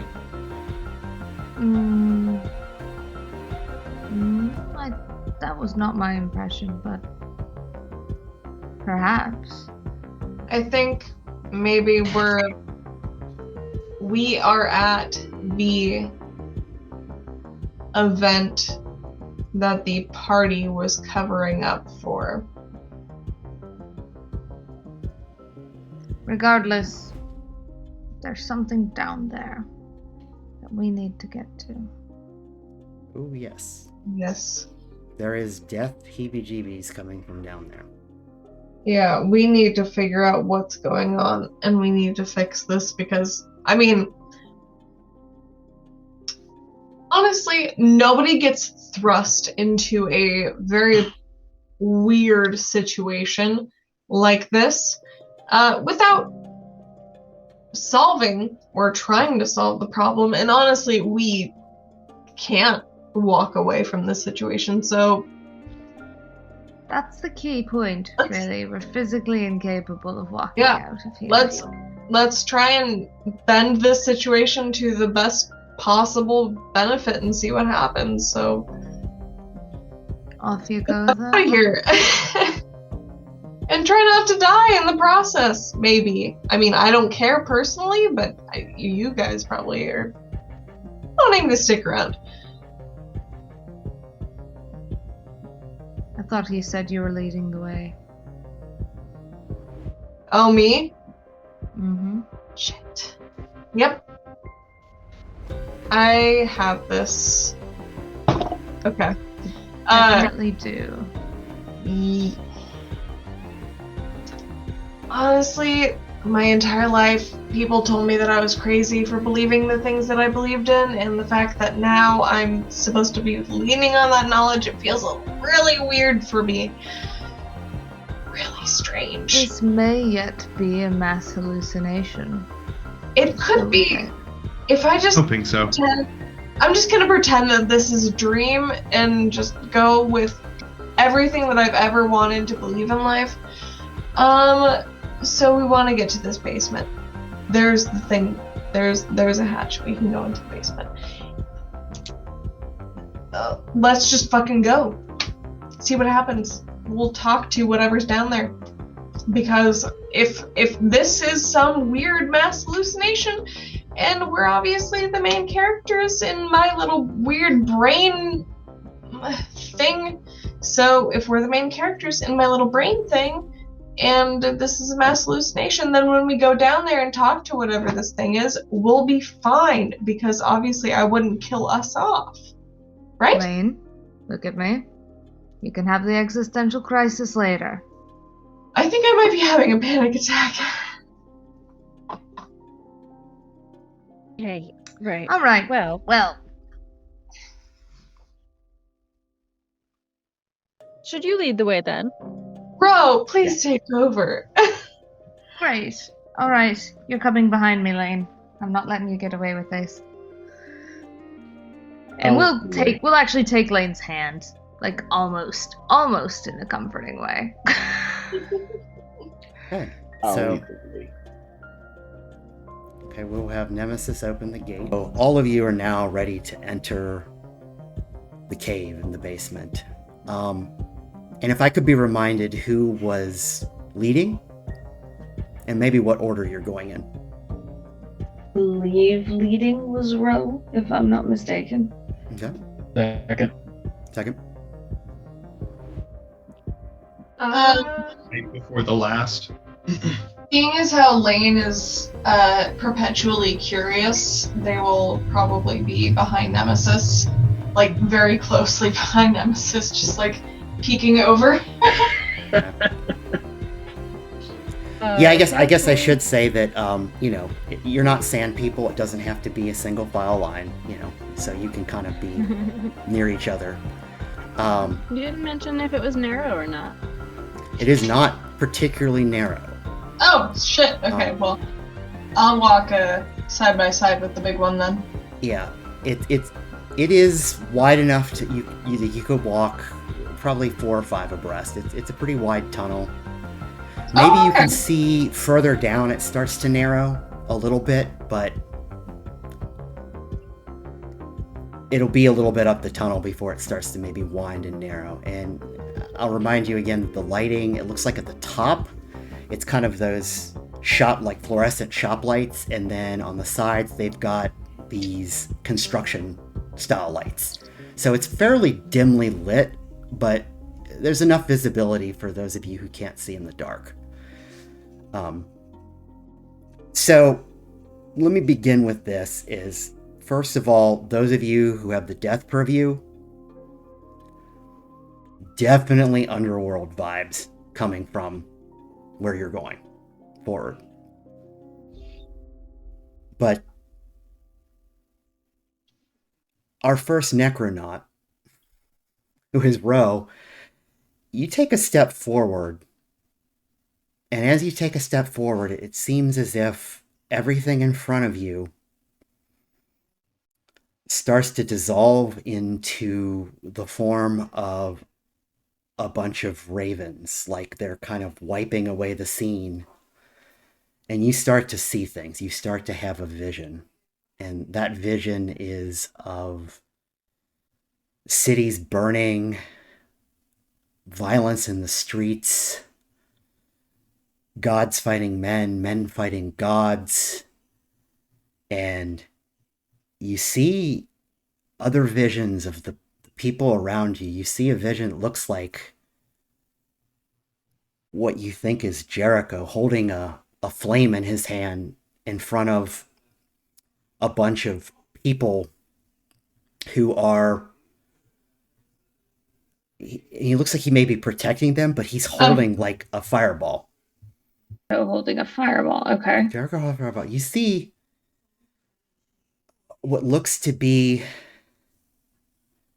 Nemesis holding a woman who looks like she may be kind of strung together in a very like puppet way, and he's closing her eyes. You see Lane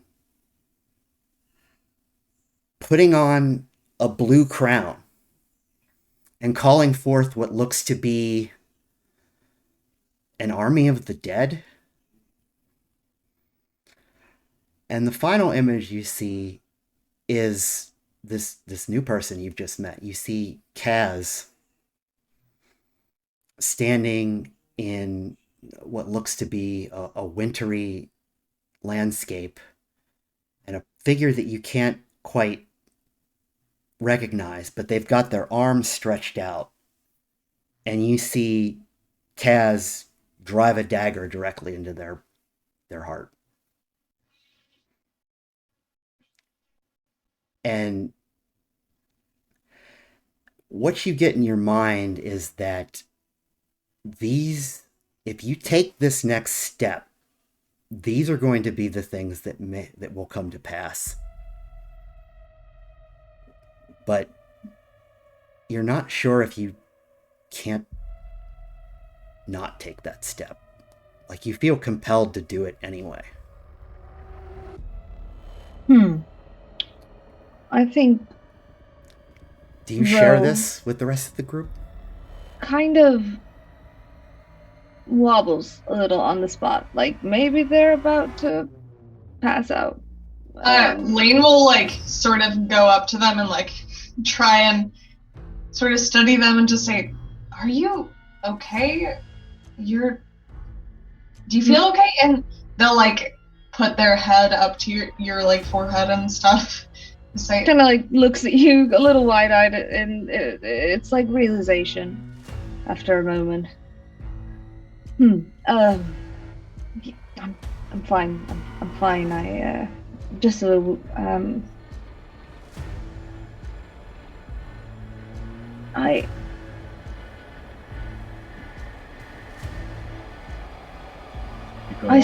I saw something. I saw something. All of you, actually, which is not the usual thing, I guess. It's maybe a potential outcome, but well, you all looked very powerful. Can you go on? Continue, or Can you continue? Of course.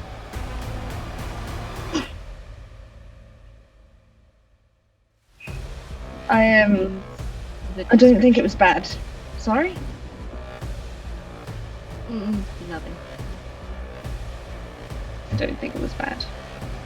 But I don't know.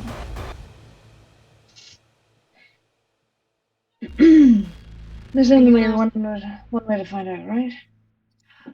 Are you going to tell us what exactly? I suppose you would want to know. You were holding a fireball. You were protecting someone. It's very brave.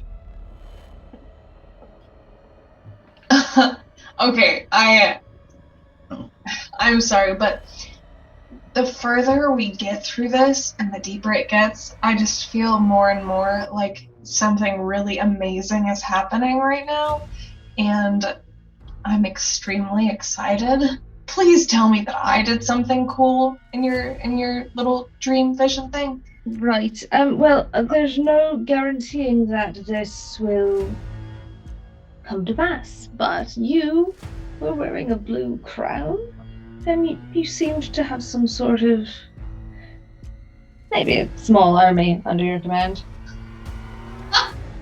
An army? Of dead people, maybe. Anyway. So that's where you get your ideas for your books. From this. Oh, a lot of my ideas are just mental my picture ideas. that you keep painting. Right, But, yeah. yeah, no, absolutely. It'll make a great book someday. You too. As long as it's good as the Black Rapids, that book was bitchin'. You two, in my vision, you were both equally strong in interacting with others, but I only get flashes of these ideas, so it's possible I would misinterpret what sort of interaction you were having. Well, Right. well, visions or no, we've got work to do. Yes, well, like I said, they're not helpful anyway. They don't do anything good. Well, if I see a blue crown, I know I'm gonna pick it up and put it on my head, apparently. Right. Sorry, someone else mind taking the lead for a minute? I'll go. No, you won't. I'll go. You're probably right, Rex. Go ahead. I'll just be close behind. The tank takes the lead. I might add also that your tank can see in the dark. Yeah. Hell yeah. I see a whole lot of dark. Yeah. You can actually see in darkness as if it's daylight, so everyone starts to proceed down into the tunnel, and as you proceed into the tunnel, you can get better glimpses of the walls, which are kind of almost like a honeycombed limestone with lots of holes, big and small, in them. But most of the holes are not at the ground level. The ground level looks like it's been a bit more carved out. So up in sort of the vault of the tunnel itself, you see a lot more of these holes. And in these holes, you do see your friends, the spiders, coming in and out of them, coming down with you. But those of you who can see ghosts see something else, which is you see ghosts, and they're stuck in these like web-like structures.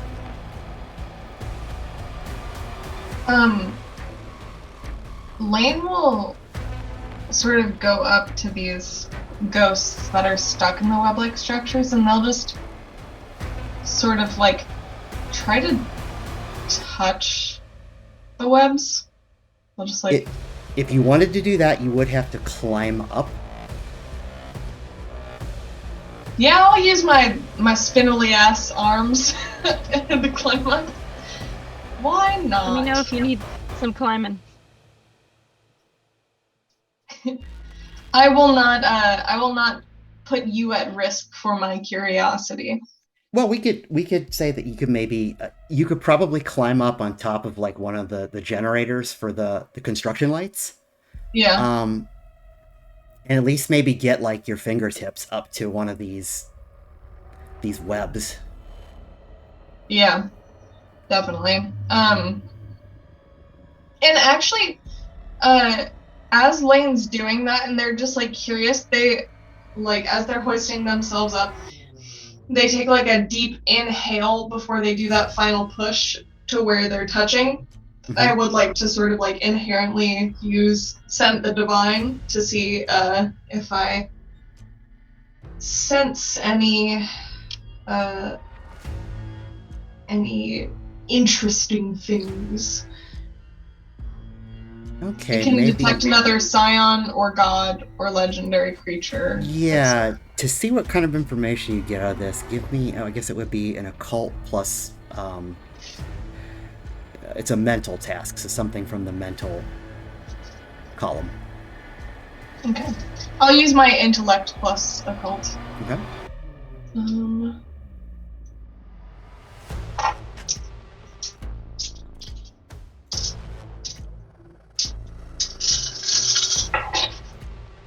So beautiful. I love the sound.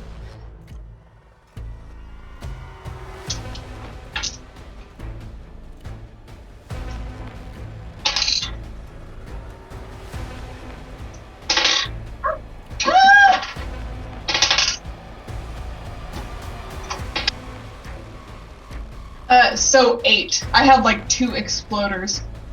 So 8 total. 8 total. Okay. As someone who has, at least at one point in their life, touched the divine, this is definitely some kind of divinity. It's definitely some form of divine magic, but it doesn't feel old. It feels very new.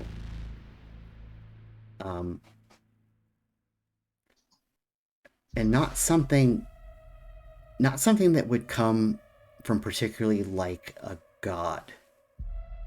Maybe something lower than a god. But whatever created this probably was a being of significant power.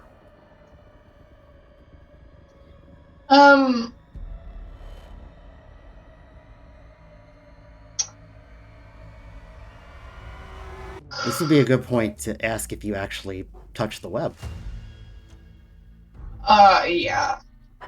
Lane, of course, will touch the web, because of course they would. But yeah, like as Lane is reaching up to touch, they're like, I'm pretty sure that there is something weird happening with this. And then they that's when they touch it. Everything else today has been so normal. No, you touch the web, and you know what a spider web feels like. So there's a certain feel to a spider web, and it mimics that in some way, but it's really feels a bit more like monofilament. So it's got a metallicness to it, and it does shock you. Ah! Not badly, but... And some spiders pay attention to you now. Lane looks at the spiders, looking at them, and just says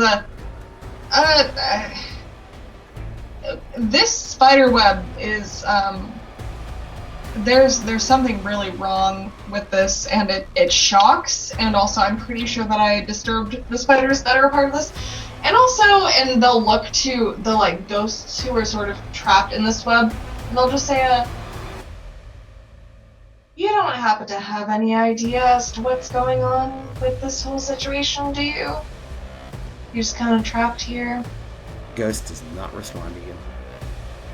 Okay. That's fine. Are you trying to speak to the ghosts? Yeah. But they're not... God, this is a fucking weird conversation.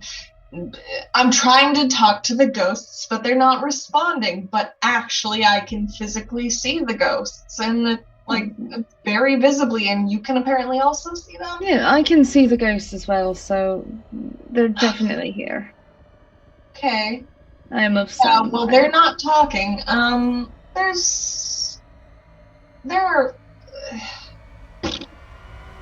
There's something going on with this thing. Yes. Someone is trying to trap souls, and potentially worse. Ian, you said last session that these spiders are machine-like, right? They're not technological, but they're like machines. There's definitely a mechanical element to the spiders, yes. There are ghosts and there are spiders. The spiders are the mechanical things. Yes. I just realized that nobody said out loud exactly that the ghosts are trapped. Ian did. So I wouldn't know, because I can't...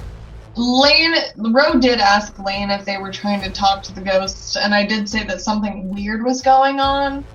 And you are right up by the spider web, so... Yeah.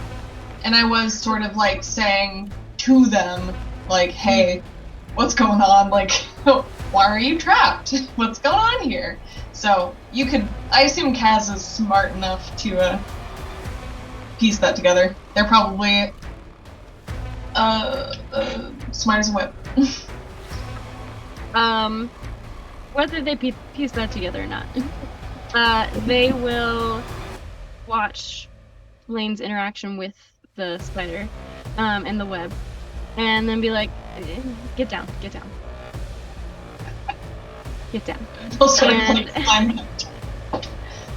And then they would like to focus that concentrated entropy at that particular web. Okay. So what happens is you focus at that do you web. want me to roll? Well, do you even need to roll for that? What? What did your I don't actually think say? I don't think that you actually have to roll for it, because you're not actually affecting another character.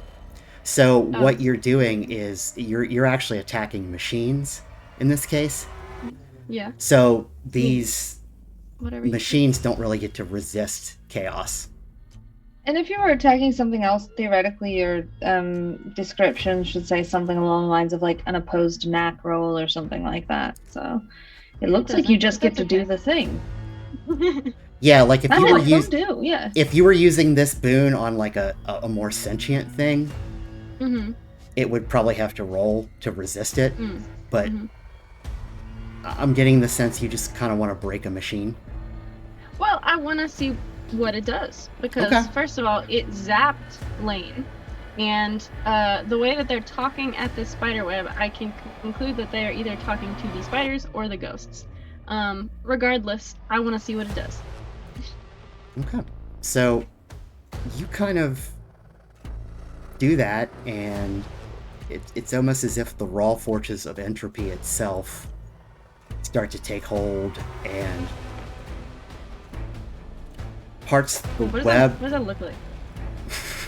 Well, I was going like that like parts of the rock that were steady before apparently were older than people thought and less steady, and so the webs start to actually snap, and it's like, cutting a very taut wire. It's like, pew! And they start to pop off. The spiders that are actually in the web, their legs fall off, and they kind of fall in back into the hole, not to be seen. Okay.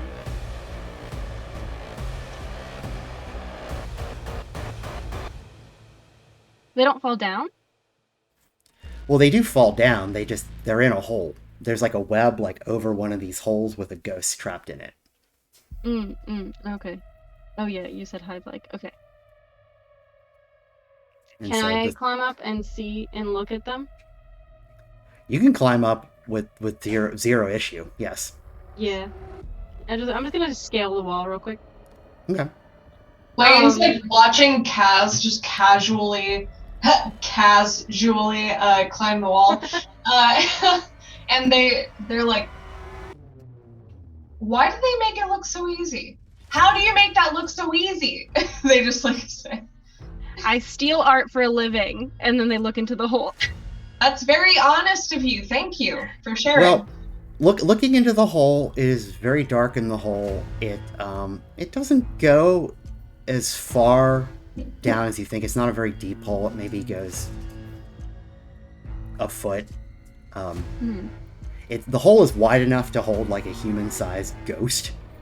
But if you kind of look in there, maybe you've brought a flashlight, or maybe you can kind of see from the shop lights above you. You can kind of get a look in there. Yeah, there's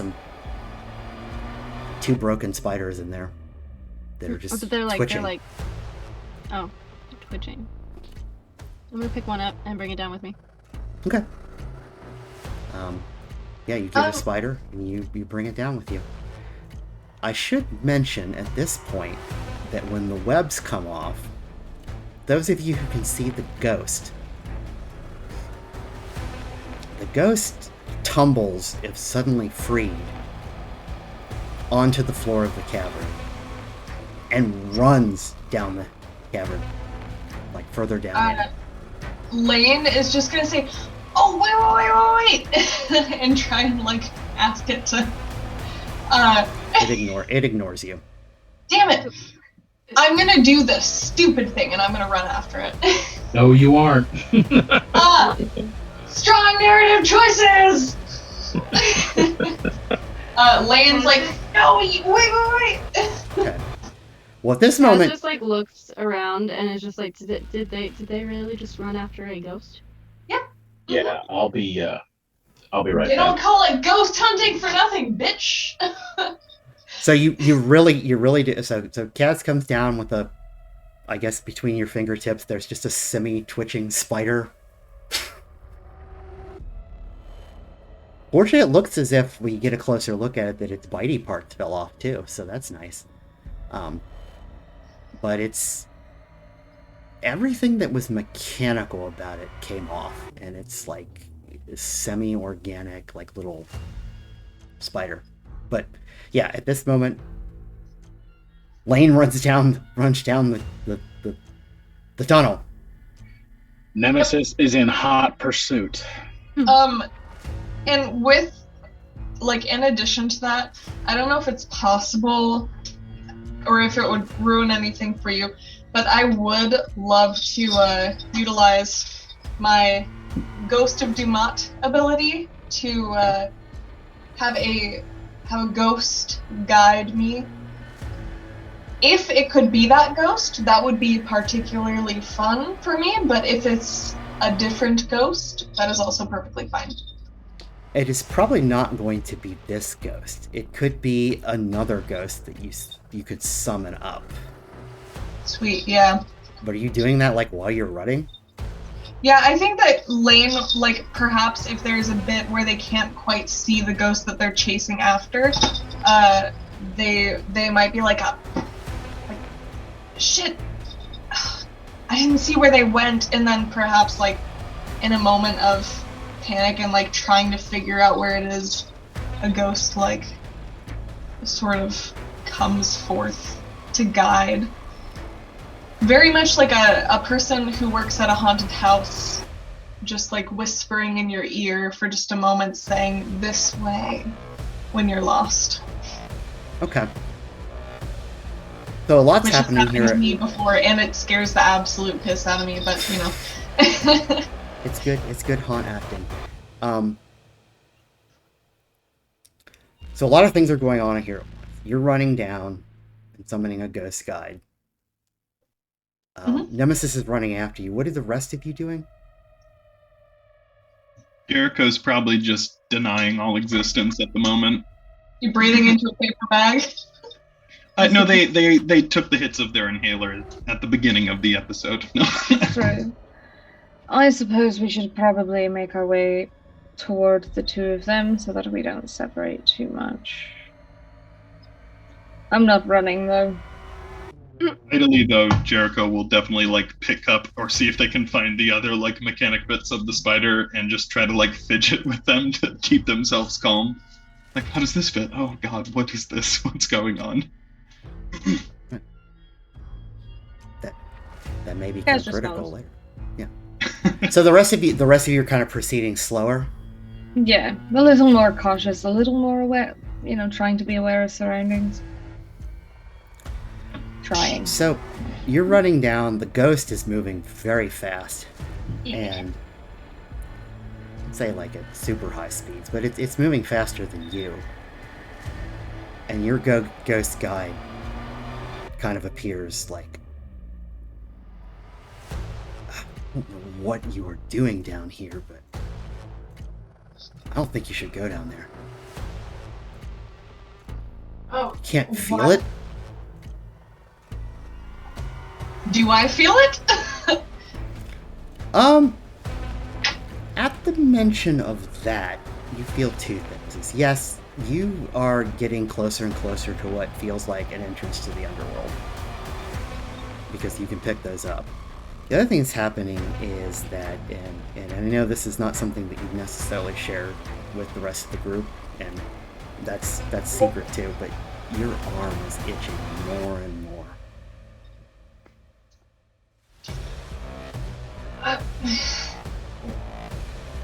I have to understand what's going on, though.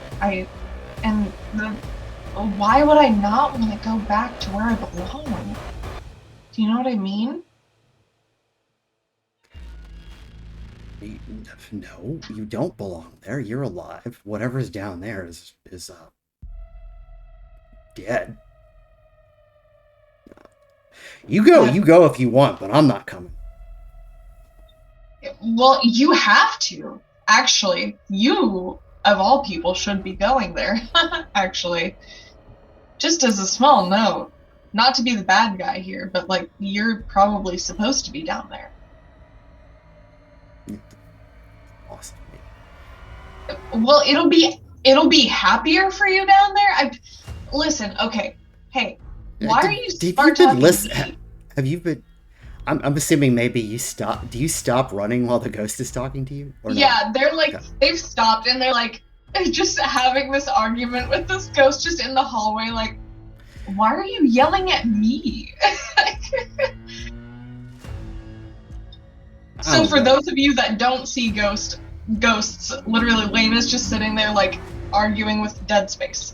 But listen to me, like, I don't know if you've spoken to any of these ones around here, but they're not good people. Well, they won't talk to me. Wait, they're not good people? Are these people supposed to be here? The The ghosts that are in this area? I think they told you they were seeking judgment. Well, yeah, but I mean... And so that's what you want to run down into. Judgment. Well, somebody's got to judge them, right? Depends on your beliefs, but okay. We share the same... Well, actually, how... Okay, you need to go. You're Bradley, giving me migraine. I will go. I do not want to be here. There's like... Yeah, just... spiders catching ghosts and... judgment. Yeah, it's pretty fucked up in the fact that you're, like, around and... Yeah. So if you can leave, go ahead. It sounds like obviously you don't want to be here, and if I'm stopping you from moving on, by all means, buddy, go on. You do that. I'll figure whatever this is out on my own. You do what you want. I will gladly find another idiot to guide. Excuse the fuck out of me. Okay, well now I'm gonna make sure that you get to guide me. So listen here, Mr. Ghost Man. I'm gonna ask you to help me and my friends figure out how to get to one of the people who actually runs this shit. So take that. You're gonna take me there. You're gonna take us to your leader. My leader. You just go down there. Yeah, okay, well, you're taking us there, and you can't do anything about it. So, eat that. If your soul's... Have some pomegranate seeds. If your soul's devoured by a crocodile, it's not my problem. Listen, I don't care. I am trying to get down here one way or another, so if I do so, if I get an early dismissal, I'm fine. Either way. I'm not saying anything else. Yeah, cool. You do you, I'll do me. Yep. You're a ghost. So, I guess you fucking will. Please, lead the way. And Lane will just turn to the rest of the group and just say, alright, this cheeky bitch is gonna lead us forward. What the fuck are you talking about? I kind of like him. The Hobbit milk? No. Yeah. The ghost that I've been talking to. The one that's right there. Let's go. Yeah. Absolutely. Did I hear him say something about a crocodile? Yeah, that's just some religious mumbo jumbo. I did not run into a crocodile at any point, so it's probably nothing. Sobek had a crocodile head. He's one of the Egyptian gods. Yeah, I'm pretty sure he's talking about Apep, but I think that Apep's probably not gonna bother us, I assume. I mean, maybe, but who knows? Up to me. Well, I've never expected to be bothered by an Egyptian god of the dead, but now I'll have to second guess myself. Shall we? What time to be alive. Truly. Okay, so It's hard for me to protect you when you keep running after the dead. Well, that's why I have you here, right? No,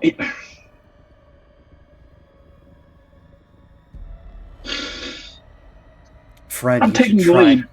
You should try being their spirit guide. It is... I have a hard enough time being their physical guide. Come on, excuse me. Can we stop talking about how difficult it is to, like, be around me? I have enough to talk to my therapist about as it is. After this, how hard it is. You better book extra sessions. Oh boy. I wish that I had eyelids. He's expensive, guys. I don't have insurance. Witness that I no longer have eyes, but I would be rolling my eyes as hard as I can. I mean, you know, I'm on your side here, Lane, but are you a prolific influencer? I'm sure you can afford a therapist.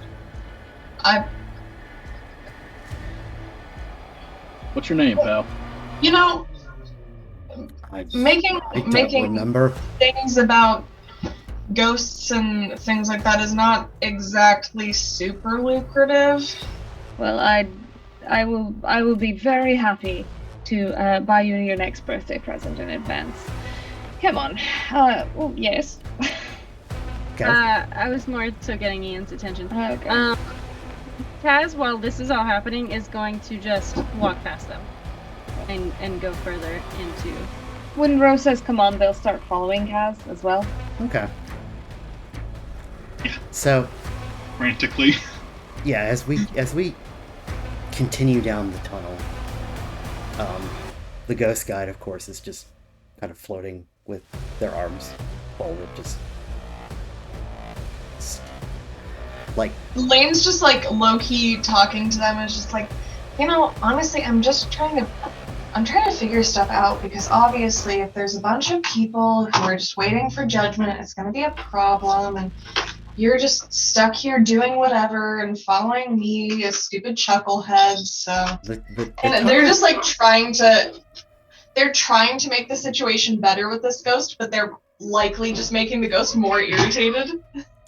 the ghost doesn't want to talk to you anymore. It has to, but it doesn't want to. And the tunnel, as you kind of proceed down, it's still lit reasonably well, but it does close in a little bit.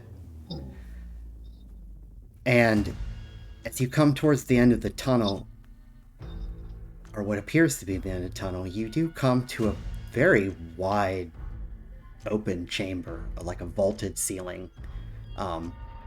The inside of it is very similar to the rest of the cavern. There are a lot of pockmarked like holes in the ceiling and pretty much all over the chamber in this case, except for the floor. That would be unusual if you all hadn't already seen all that, but what's more unusual is you see at the end of the chamber what appears to be something that looks like an impromptu medical tent. And it's set up, and inside the medical tent, which is mostly clear so that you can see into it, there is somebody that looks like a doctor, and there's sort of what looks to be a dark-skinned man in sunglasses on a gurney, and the doctor is sort of adjusting what looks to be an IV on them, and then turns and is looking at some monitors next to the individual, reading some levels. And then off to the side of the medical tent, there is also what appears to be something that looks an awful lot like a large generator. And there are two individuals kind of working with the generator, and they are, at the moment that you're looking, they're pulling what looks to be a battery off of the generator and then taking the battery over to some shop shelves to one side of the chamber. I think Kaz was going to do something. Do either figures in the medical tent look even remotely like someone we've seen before? No. Okay. This is a very weird place to see this kind of shit. So Lane will sort of like lean over and whisper to the ghost and just say, "Do you have any idea what is going on here? Or do you know who these people are?" You don't know who that is? No. Well, I should be more specific. You absolutely do not recognize the person on the stretcher. I shouldn't say person. I don't remember / I've never met them. That's Anubis. As in, like, Anubis. Yeah, don't wake him up. Wait, what? I'm sorry, what about Anubis? I'm only hearing half the conversation here. No, maybe we shouldn't be saying that. Sorry, hold on. Oh. How? Sorry. Yeah. Are you saying all this out loud, by the way? I assume you are. Yes. And then I said, don't say that out loud. Like, wait a second. Hold on. Why should we wait? So, why should we not say that name? I'm not saying his name. Just wake him up. He'll probably judge us all. No, but isn't that what we want? I don't know why you'd want that. I want that. Like, you've read up on this, right? Like, he'll... Don't you want to be at rest?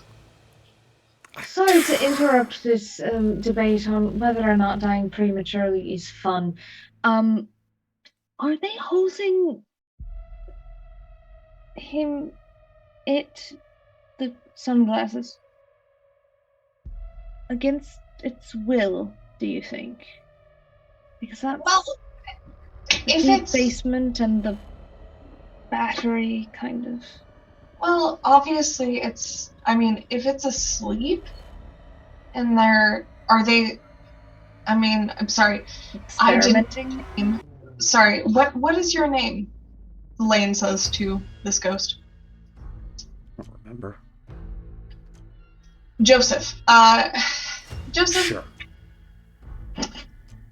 do you understand what's happening here aside from who that is? The person who we will not name currently? Not in the slightest. Row quietly to Kaz and Jericho is just gonna say, the ghost has just said that the thing with the sunglasses is a god. Ty, were you saying something? Yeah.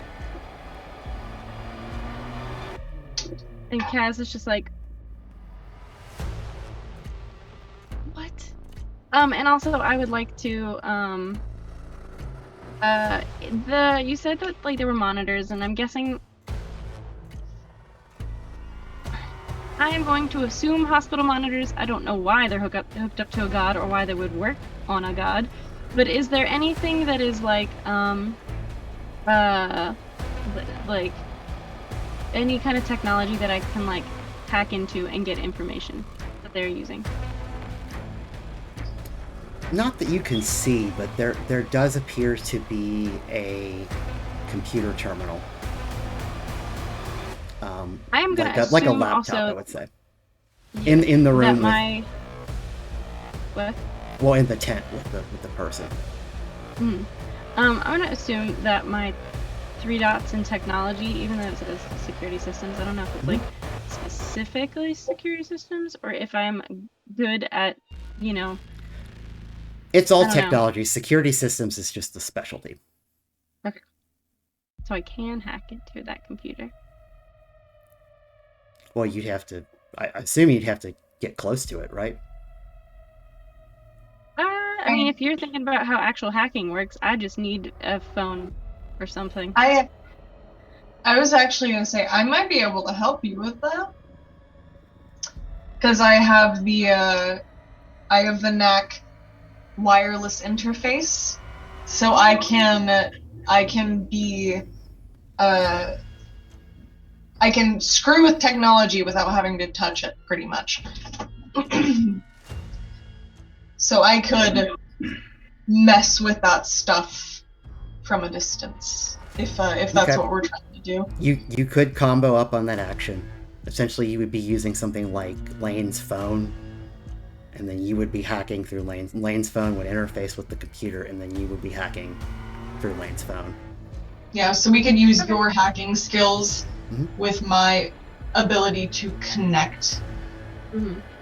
And then Okay. Nemesis, you were about to say something? Y'all need a distraction. If we can be quiet first, that might be wise. So, Right. sorry. None of that was in character. So I want to be dramatic, and while you're talking to the ghost, and Kaz is hearing none of that one-sided conversation and just hearing Lane talking to themselves, they are going to reach into their pocket and grab their phone. Mid-ghost conversation. Oh, into Lane's pocket? It's just like hanging out right here, and you just. Yeah. You're just talking to your little ghost friend, and I'm just gonna be like. Please do note that Lane's phone, this is genuinely the case that Lane would have, which is it's a slightly, barbaric lady stabbing somebody on a ritual altar, and it has glitter! Classic Frank Frazetta. Yeah, it's a Frank Frazetta art piece. Ian, how many thingies do I roll? So like what it's technology and it's going to be technology plus I'm going to say one of your mental attributes. Like probably the center one, which is like forgetting what it's called. If you think that is going to get me hacking, you are a much kinder storyteller than many. I would say make intellect plus technology. Ugh. I guess. Okay, so that is. Although, I feel like finesse might also work, right? Yeah, you could use, if their finesse attribute is better, feel free to use that. I mean, it is, but it's cunning, so I don't know. You know this game better than me, so I wouldn't think that would go towards technology, but if you think it does, sure. You get to pick. Literally. Like, okay, that's how this works. Basically, if you can make a case for it, like if it's really off the wall, sometimes your storyteller will be like, nah, bro, but like you get to make a case for whatever the hell you want. That's one of the cool things about the story path. Yeah, so it's basically are you just powering through this, or are you finessing it? And so you could make, I think it's very easy to make a case with hacking that you're like, well, yeah, and actively Loki's like the fucking fighting the Loki system. Is the finesse fiend, you know? I would, yeah. I'm always finessing. There you go. So, okay, and then if that's your better stat, like, absolutely use it. 100 times. I just don't know if you're gonna be like picky about it. We're trying to have fun. I don't think story path actually allows me to be super picky about stuff. It allows us to create a good narrative. And arguably, that is far more important. So true. The treasure really is the friends that we made along the way. Alright, I don't have my little dice pad, so I'm just gonna be rolling on my desk, and it might be a little loud, sorry. It's a satisfying sound.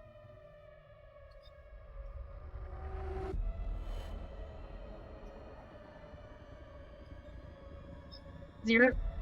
That one doesn't count. I lost it. But zeros are rerolls, right? Yes.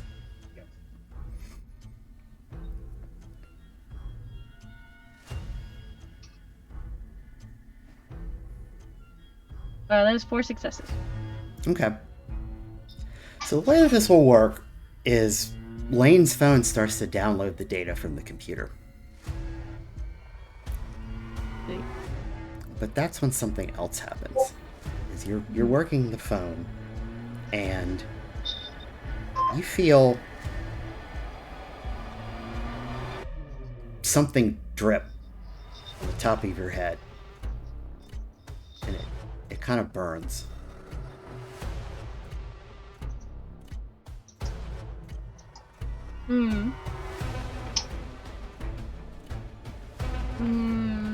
I'm going to.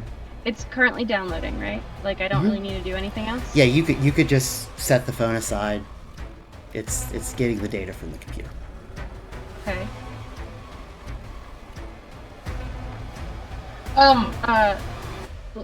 Like sort of like a subconscious move. They like hold the bag that the bowl is in. But they're gonna take a step back and look up. Okay. You take a step back, like, yeah, the burning wasn't bad, but it's definitely something a little bit acidic. And as our players begin to confront the true danger of this cave, I think that's a good cliffhanger to leave us off on. I'd like to thank Onyx Path and the Beloved Nerds for letting us have a show today. And, of course, I would like to thank my players who have always done a wonderful job. So like and subscribe both to Onyx Path and the Beloved Nerds Twitch channels, and we will see you next time.